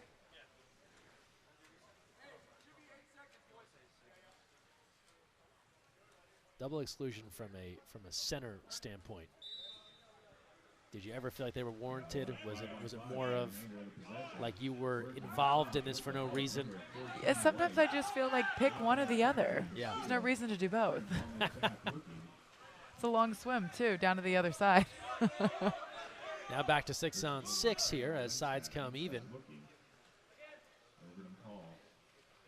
Just about 5:10 to go in the first half. That will lead to another exclusion. This time just the single variety, and a power play coming for Riptide. As the kick out will go on Fuentes. Gonzalez up high, and that one sailing wide of the cage. Couldn't put that one home.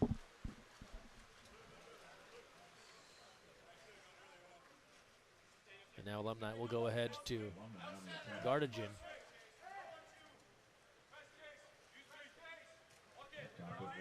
Here's Velasquez. Moving in on that space.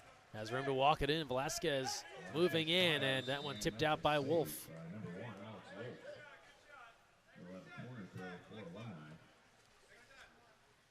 4:35 to play, first half. 4-3 lead for Riptide. Here's Stafford.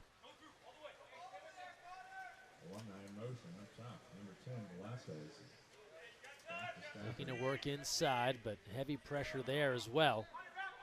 Alexander, now he pours it inside. Good look. Working to Casey Fleming. Fleming does a great job working back as that ball's up. You can see him pushing back the defender, able to get his hand on the ball. Strong turn and finish near side. He created that space for himself. Good stuff from Fleming to tie this at 4. And that's some of the versatility we've talked about. Fleming, I think, of his college days, not always in at 2 meters, but showing that ability to go and post up. Yeah.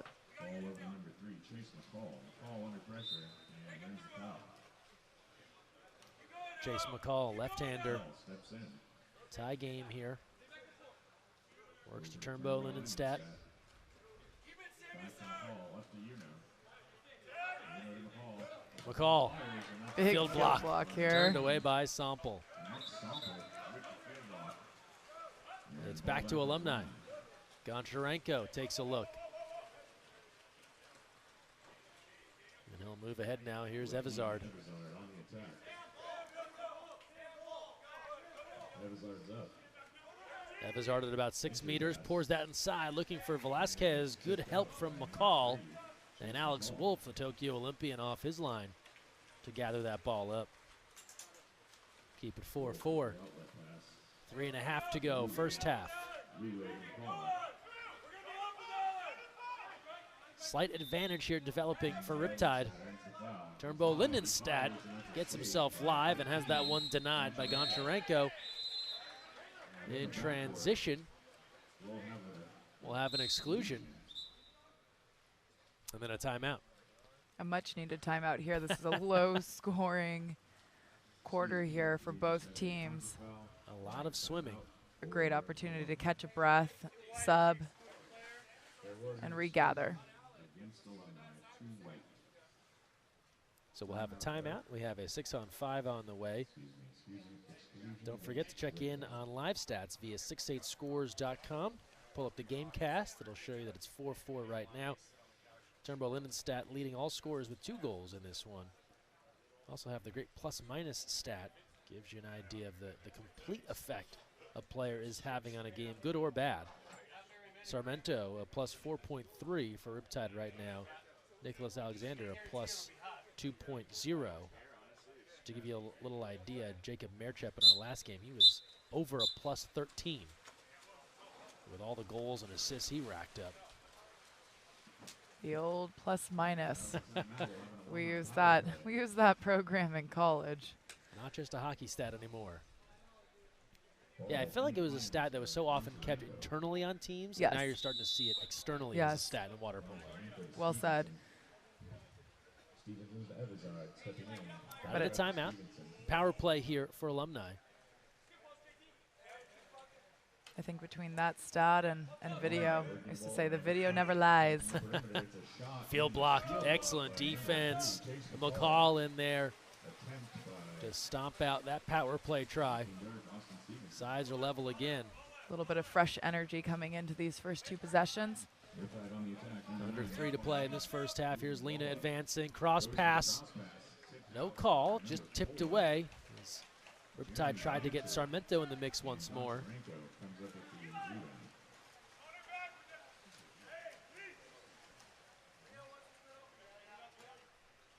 Austin Stevenson, former Long Beach State athlete. That one turned over. It's back to Lena. Again, both these teams so equally matched. It's going to come down to who is going to collectively kind of level up in that energy or create those opportunities. This does seem to be trending towards a last possession fourth quarter. That's right. Penalty called on the turn inside. They've been working hard to get Sarmento involved. And he is able to draw that penalty try. Just kept battling against Alexander. And now Turnbow Lindenstadt will step up to try and change this stalemate, giving Riptide the 5-4 lead. And he does on the bounce. Conor Turnbow Lindenstadt able to convert to make it 5-4. He's got 3. Bringing our goal to Riptide 5, Alumni 4. Second game of our morning session here. Don't forget we're back at 2:40 p.m. after this one Pacific time. Another good one on the way. Olympic Club taking on Alumni. I have that for you right here on the USA Water Polo YouTube page with our Game On live studio production. Riptide back in his zone here, giving Alumni time to fake on the perimeter. Alex Wolfe. That's the 3rd stop so far in this one for Alex Wolfe, the UCLA Bruin out of Huntington Beach High School, HB, in California. On the reset now. Less than 90 seconds to go, first half. Lob try. That one's off the bar. On the try there from Fuentes. Coach Eric Perales offering thoughts to Riptide here, letting his squad know they'll be up if we start swimming. Here's Uno. Stacked on the bottom line here. Pours that in. Goncharenko out, and help is there from Evazar. 55 seconds left in the second quarter here. The look inside, keeper out, and wave it off. No goal. It's an offensive that goes against Alumni and Blanchard. Always disheartening. You make a big move like that, get up on your legs and finish. Led to an offensive. More 2-meter action, but that pass a little too low. As Kevin Witt, the veteran, able to provide defense there and force that takeaway with 27 seconds left, about a 4-second differential. Shot and game clock. Here's a pass inside, and from behind the help, but a penalty.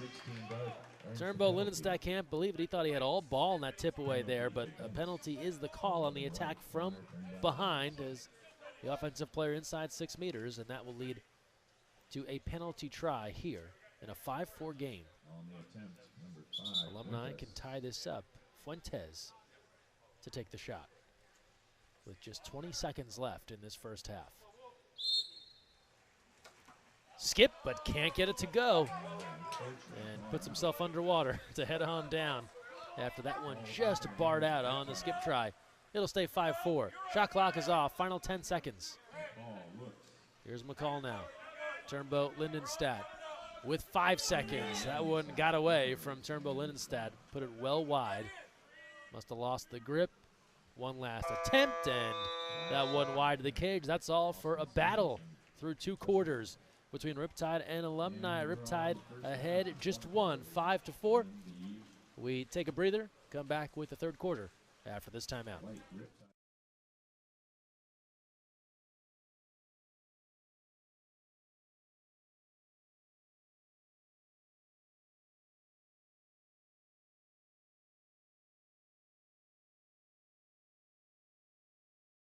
Which one? Yellow? Yellow. Now blue? No, orange. Now blue. Whew.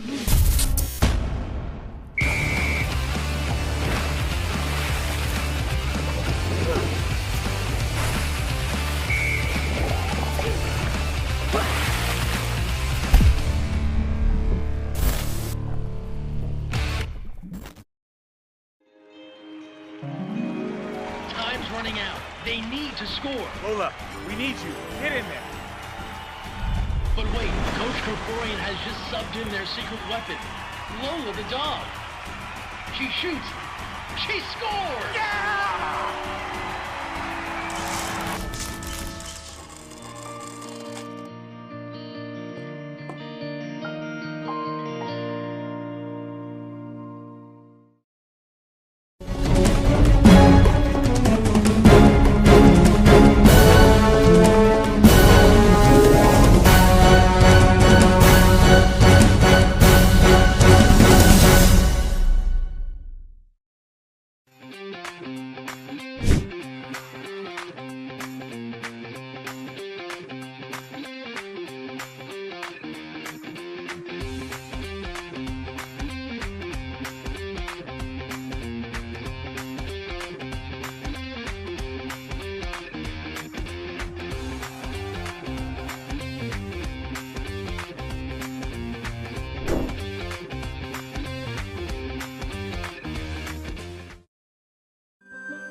Third quarter on the way in what has been a good back-and-forth showdown. Riptide over Alumni for the moment, 5-4. Cammie Craig and Greg Meskel here with you from Beckman High School in Irvine, California. Don't forget 668scores.com, the place to go to keep track of all the big numbers. In this one, it'll show you that Conor Stapleton shooting 60%, and he has 3 goals to lead all scorers. Our goalies, Alex Wolfe, 3 stops, and just 1 for Goncharenko on the other side. As we resume live action, it's Riptide in the Whitecaps, Alumni in the black. The pass thread inside, but the keeper is there for the stop as we have a goalie change. Now Byron Rivers has come on in goal for Alumni. Alex Wolfe stays in the cage for Riptide. This game has remained to be a close game throughout. Really both teams taking advantage of their center play, movement to create, and their 6-on-5 opportunities. Wolfe was ready to turn away that attempt from Gardagian on the direct try outside 6 as we're in the opening moments of this third quarter. Yeah, Cammie, we talked about it. It does feel like one of those games where it's just who can make one little push. That's right. Last.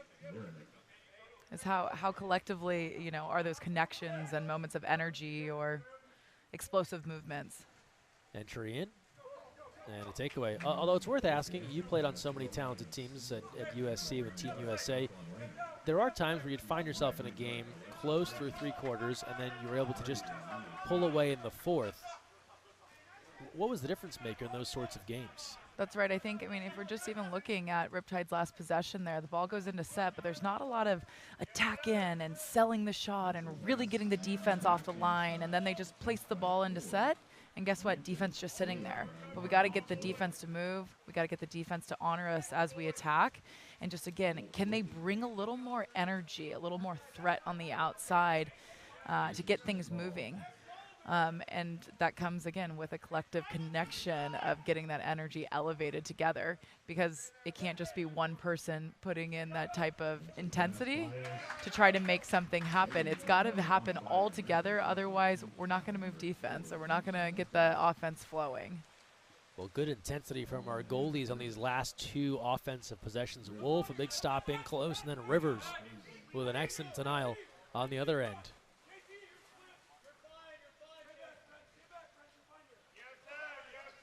A few fakes as Alumni goes to work. Lucassian. Wolfe at the last second with the left hand. Discards that one away. It'll come back in at 2 meters with 5:31 to play in the third quarter.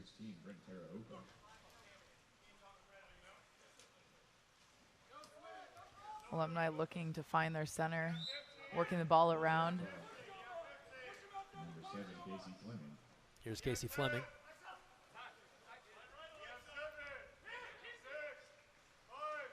Gardagian steps through a couple of defenders from behind. Excellent help from Kremp. And now Riptide out on the break. They have the 3-on-2 developing. Here's Uno. Kremp filling a lane.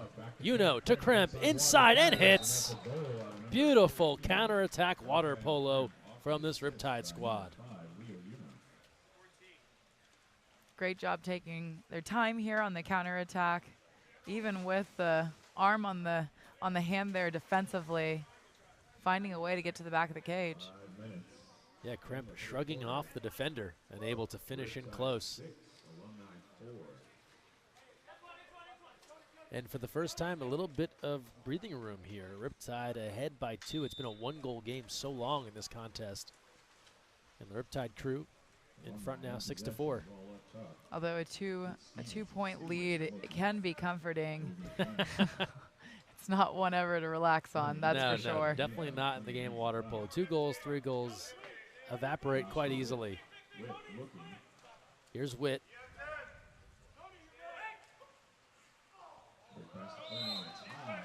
Overpass, passing. Away. Yep. Riptide now looking to counter. Wolfe with the outlet to Uno. Turnbow Lindenstadt puts on the brakes and is denied by Rivers, who quickly looks down pool to see if he has an opportunity, but nobody home for the moment except Fleming. Alumni here with an advantage. Have to be so careful with those counterattack opportunities. Make sure that doesn't feed the other side. You're exactly right. It's such an interesting thing that is very specific to water polo, especially as the shot clock is winding down. Newcomers to the sport will always wonder, why not just put it up, just take a shot? And it's so often because you don't want to trigger that excellent counter the other way. You'll notice players who are hyper aware of that constantly starting to creep back. Yep. I mean, there's been plenty of times as a center sitting there with 6 seconds left on the clock, and all of a sudden my team's like slowly leaving. I'm like, where are you guys going? Yeah. Like, come back. Let's finish this thing out. But it's that protective muscle twitch to get back and play that defense. Offensive in at 2 meters, so nothing doing on this end. The ball will turn over. And then it won't get much further than that, as we'll have a stop and an exclusion. Ball's going to come out here. Both teams will have an official's timeout. Both teams on your half, please. I think the officials are going to discuss this one. The initial call there was an exclusion, and the officials pausing to discuss this, as I think the argument from the Alumni side of things in Evezard was that he should not be called for such a foul. There's a turnover there. Felt that the Riptide player had swam past the ball and touched it, so it was live. Yeah. Game on, he said. So officials here will discuss to try and get the call correct. 6-4 lead for Riptide right now. 3:54 to play in the third quarter. Looks like they have concluded their conference, and so we'll get a result here shortly.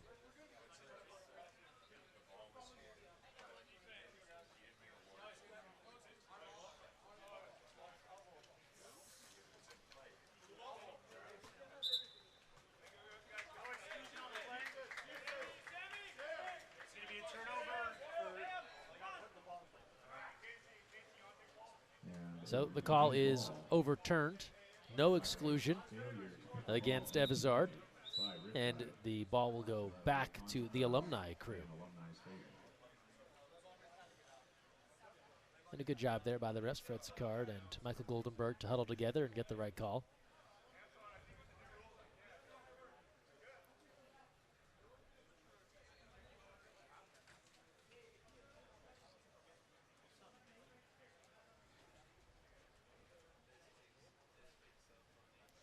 So again, the officials just explaining some things here to the Riptide staff. A set offense and a full 30 seconds on the clock for Alumni. And for all that, the ball turns over. And it comes back to Riptide. So Alumni has the ball, unable to get started, and it's right back to Riptide. Sure, the Riptide folks would tell you ball don't lie. They're happy to have it back. And they'll regroup. McCall. Gonzalez takes a look. McCall loads it up, and he is high of the cage, and Gonzalez working back hard.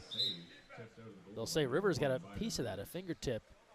Knocked that one out as Gonzalez was in a battle to get back on defense with Austin Stevenson.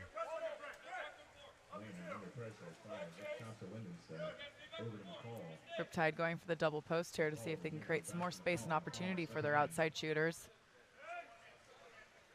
Here's McCall. Entry in. And an offensive. And we'll go against Riptide, and the ball back to Alumni. It's always a cat and mouse game is what I say in the center position.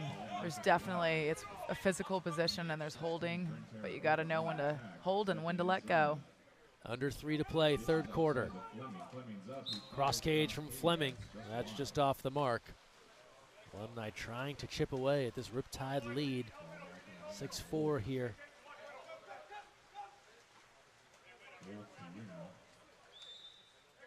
Again, an offensive foul. So now Riptide back-to-back offensive fouls before they could ever get on track. They're giving the ball away, unforced errors. Lifetime sub here for Alumni as they'll get Fuentes back in the pool. So things slowing a bit here in this third quarter as well. There's been a lot of up and down action, and anytime you have two end-to-end plays where there's then an offensive, it just means more swimming on both sides. No one gets a chance to catch their breath as Wolfe controls with the save. And on that topic of exhaustion, a timeout is called by the Riptide staff.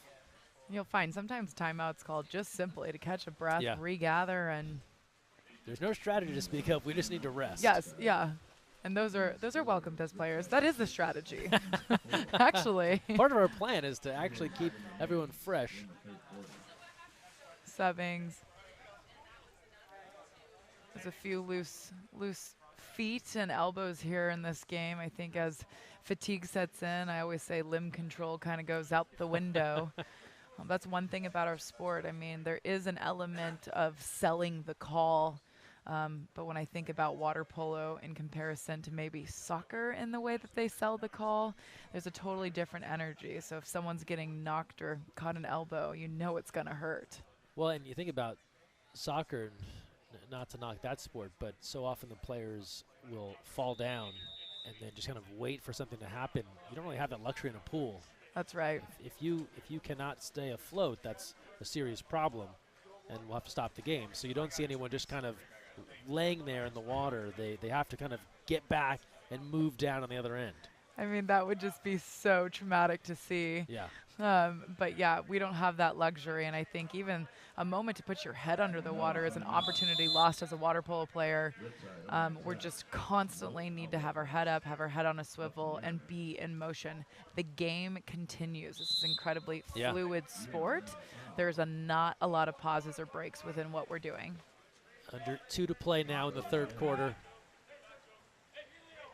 Yermich, the Princeton Tiger, let's fly, and rips.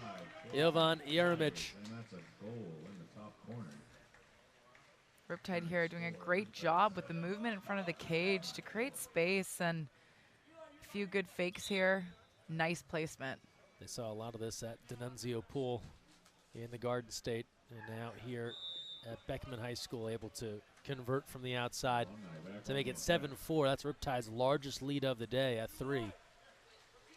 With 1:40 to go in this third quarter.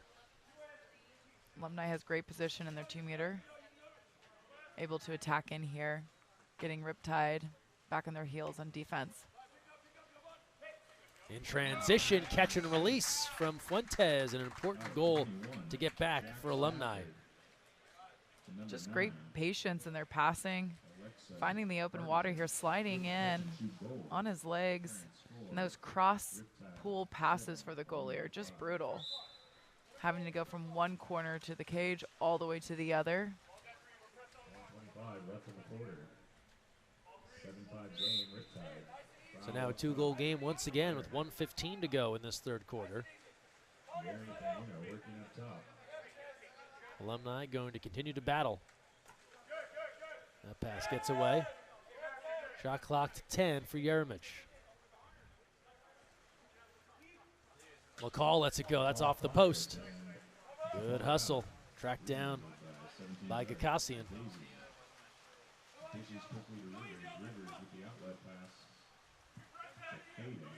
Now Fadden.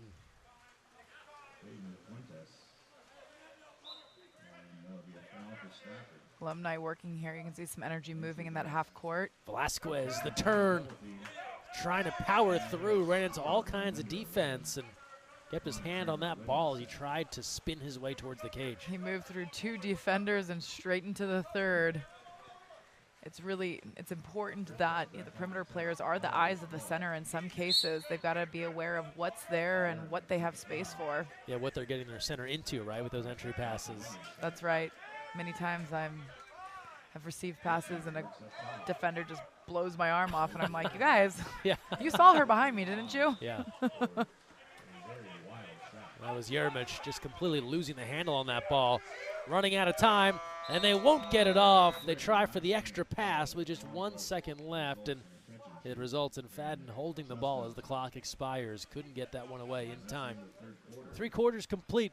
Riptide had taken a 3-goal lead. They're up 2 now, 7-5. As we move to the fourth, we will take another quick timeout and come back to Irvine after this.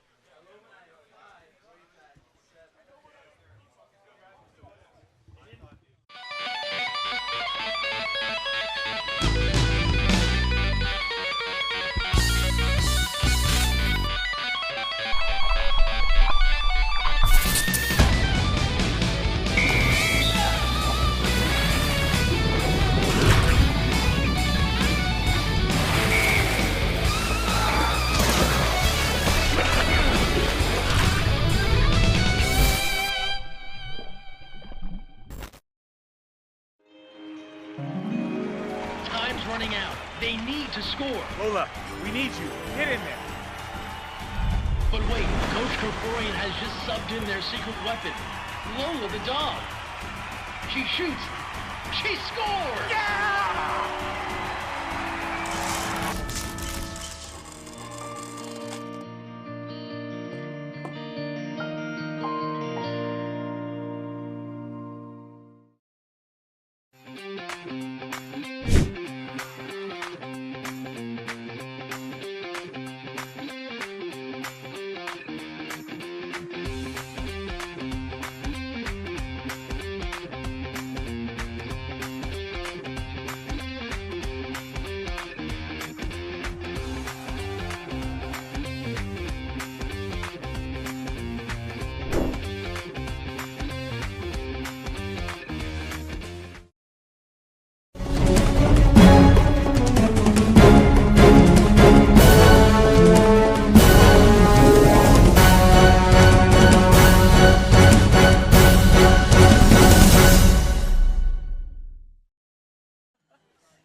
Fourth quarter on the way, and this battle between Riptide and Alumni. Cammie Craig and Greg Meskel joining you here from Beckman High School in Irvine. More water polo coming up this afternoon. Our afternoon session begins 2:40 p.m. Come out and join us here at Beckman High School. We'll have 2 more games on the day. Olympic Club will meet Alumni, so a quick turnaround for Alumni. Chance to get some snacks and get back to it. And then at 4 p.m., Riptide will meet Academy. Live stats of all these matches available at 68scores.com. And then don't forget week 3 action as we crown a National League champion heads to the Woollett Aquatic Center in Irvine. April 9th and 10th, we'll have live coverage for that entire weekend here on the USA Water Polo YouTube page. Alumni down by 2 going into the fourth quarter is going to want to play a little bit more of a press defense and push the counterattack to create some opportunities offensively. Needing to play solid defense as well, not allowing Riptide to continue to put goals on the scoreboard. Catch and release there, and a save for Rivers. That's the 4th save for Byron Rivers, who came on in this second half. Alex Wolfe with 8 stops right now in cage for this Riptide team. Opening minute of the fourth quarter.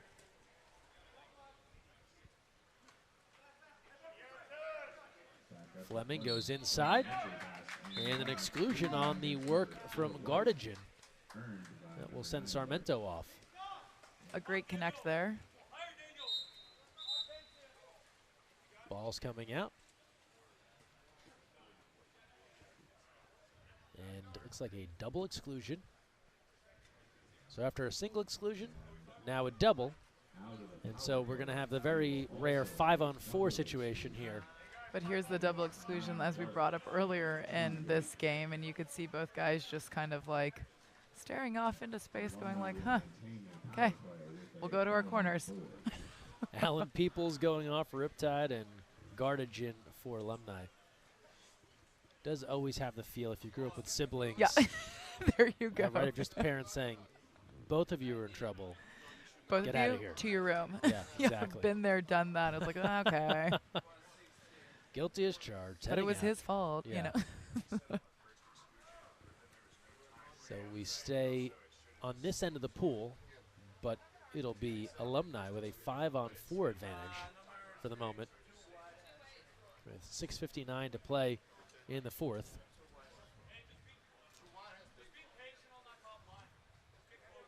So that's the 3rd foul on Peoples for Riptide, so he's fouled out. 5-on-4, they're looking like defensively they have a bottom line here to cover the cage, and they'll look to be splitting up top. That's an exhausting position to be in up top as you split back and forth over and over again. Big chance for Alumni. And Field blocked away. Excellent defense from Riptide on that 5-on-4 attempt, and it's a block on the Fuentes try. And we're back to even strength here. 2 more white caps are back on for Riptide.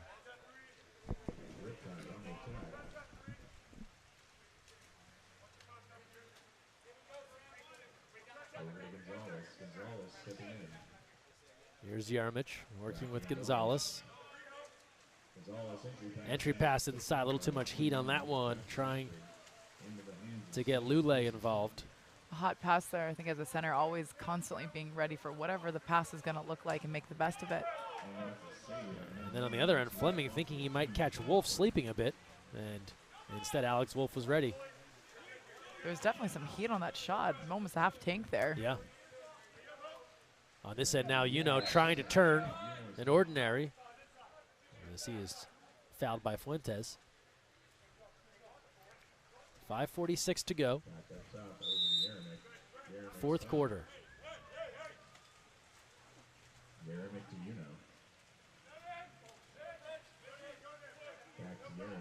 Shot clock to 3. Just about out of time. And at the horn, that one is knocked away. Rivers off his line, aggressive to pull that one down. Now the outlet. Fleming leaking out. Fleming working. Wolfe aggressive. And a penalty. It'll go on the keeper. Alex Wolfe aggressively coming out for the steal against Fleming and is called for the penalty. This is a big opportunity here for Alumni to get back within 1. As Jack Stafford will come in.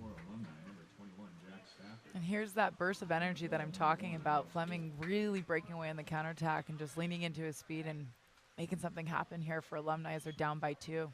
Stafford, a must-have here for Alumni. Scores it, just sliding that one in underneath the right elbow of Alex Wolfe. 1-goal game. Second look here. It's like, what are you thinking when you have to go up against Wolfe and shoot your shot? He just covers so much of the cage, but a low skim. That is not always the way, but sometimes a successful way to beat the very tall goalies. Wolfe 6'7". I think back to other really tall goalies, McQuinn Barron. Sometimes if you could go underneath the arm because they come out so big, you're not really going to beat them to a high corner, right, unless they've totally guessed wrong on the side to go to. That's right. It's much easier to move your arms up quickly than down quickly. It just is. Yep. Don't ask me why.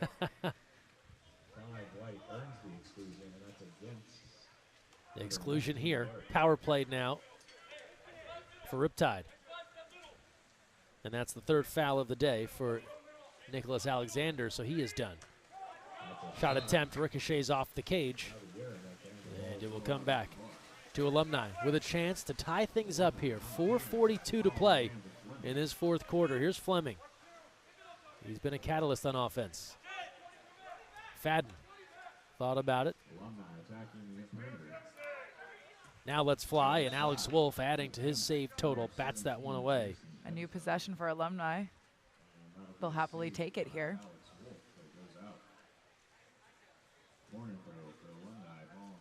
It's a 1-goal game. In the 4th quarter, these are the games that are most fun to play. Most fun to play, most fun to watch, yes, most fun to broadcast. That's what you hope for. Here's a takeaway. Offensive, Gonzalez pushing ahead. Lena on the move. Defenders giving chase. Help from behind. Excellent recovery. And then a whistle. And an exclusion. The range of emotions, you go from Alumni thinking they've got a steal to then moments later an exclusion. And that will go against Stevenson. Immediately as a player, just sorting out all of those emotions, right, and falling right into the defense that they need to get into. With 4 minutes to play in the 4th quarter, big defensive stand here for the crew from Alumni.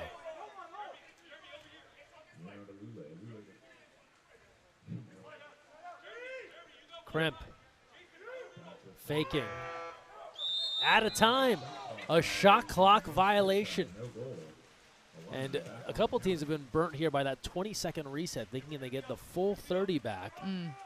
20-second reset. They've run out of time, and the defense holds. Now on this end, an ordinary.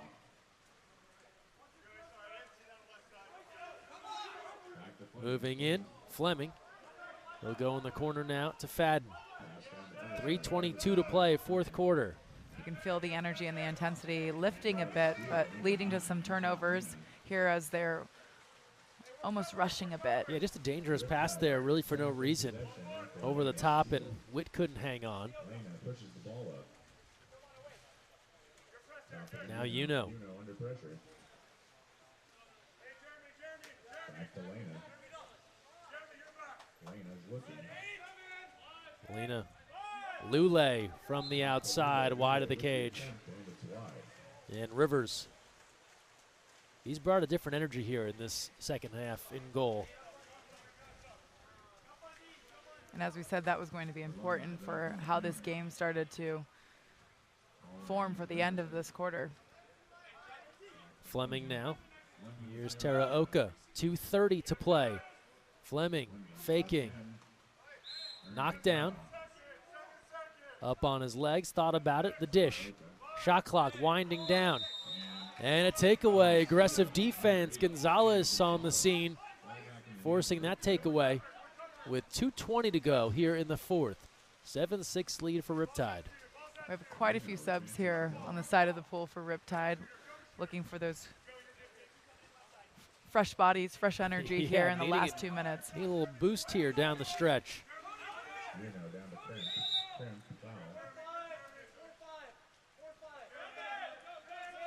Shot clock to 5.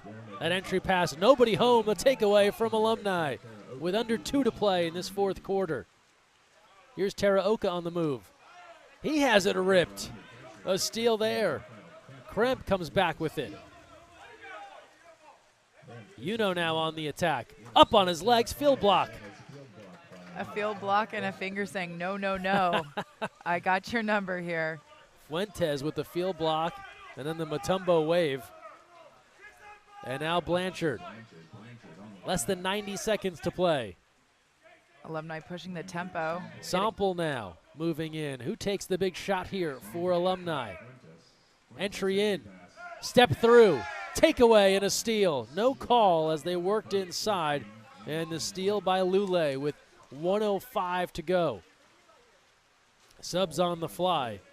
Turnbow Lindenstadt is on.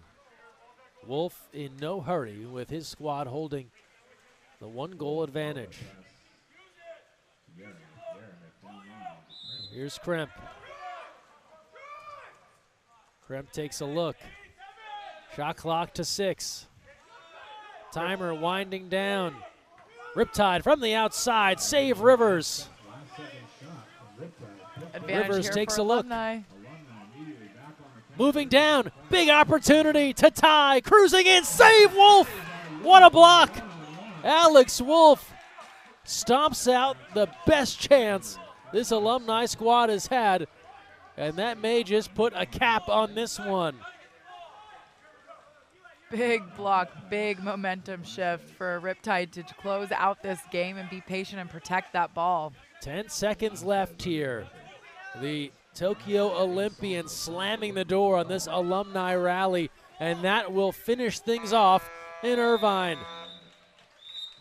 Two teams battling to the end, and it's Riptide outlasting Alumni in an exhausting affair on both sides. Alex Wolfe, the block in the closing seconds on a counterattack that would have tied this ball game up. If you're Alumni, Cam, you can't ask for a better opportunity. Wolfe, I'm watching him float over with a big smile on his face. That had to have been fun for him. That's what goalies are living for, those one-on-nobody blocks in the last few seconds of the game. A great win for Riptide. Alex Wolfe, 11 huge saves, none bigger than the one in the final moments to cancel out that counterattack to try and tie this one up. Conor Turnbow Lindenstadt, 3 goals to lead the Riptide attack for Alumni. On the offensive end, Jack Stafford with 2 goals leads their balanced attack. Benjamin Goncharenko starts in cage. Byron Rivers comes on with 5 important stops in the fourth as Alumni got themselves back into this game. And that'll do it for us here as we close out our morning session. We're back 2:40 p.m. with more National League action, 2:40 p.m. Pacific time, as we'll return to close out week 2 of the USA Water Polo National League. But the final in this one, Riptide 7, Alumni 6. For Cammie Craig and our entire Game On Live studio crew, Greg Meskel saying so long. We're back this afternoon with more from Beckman High School in Irvine. Talk soon.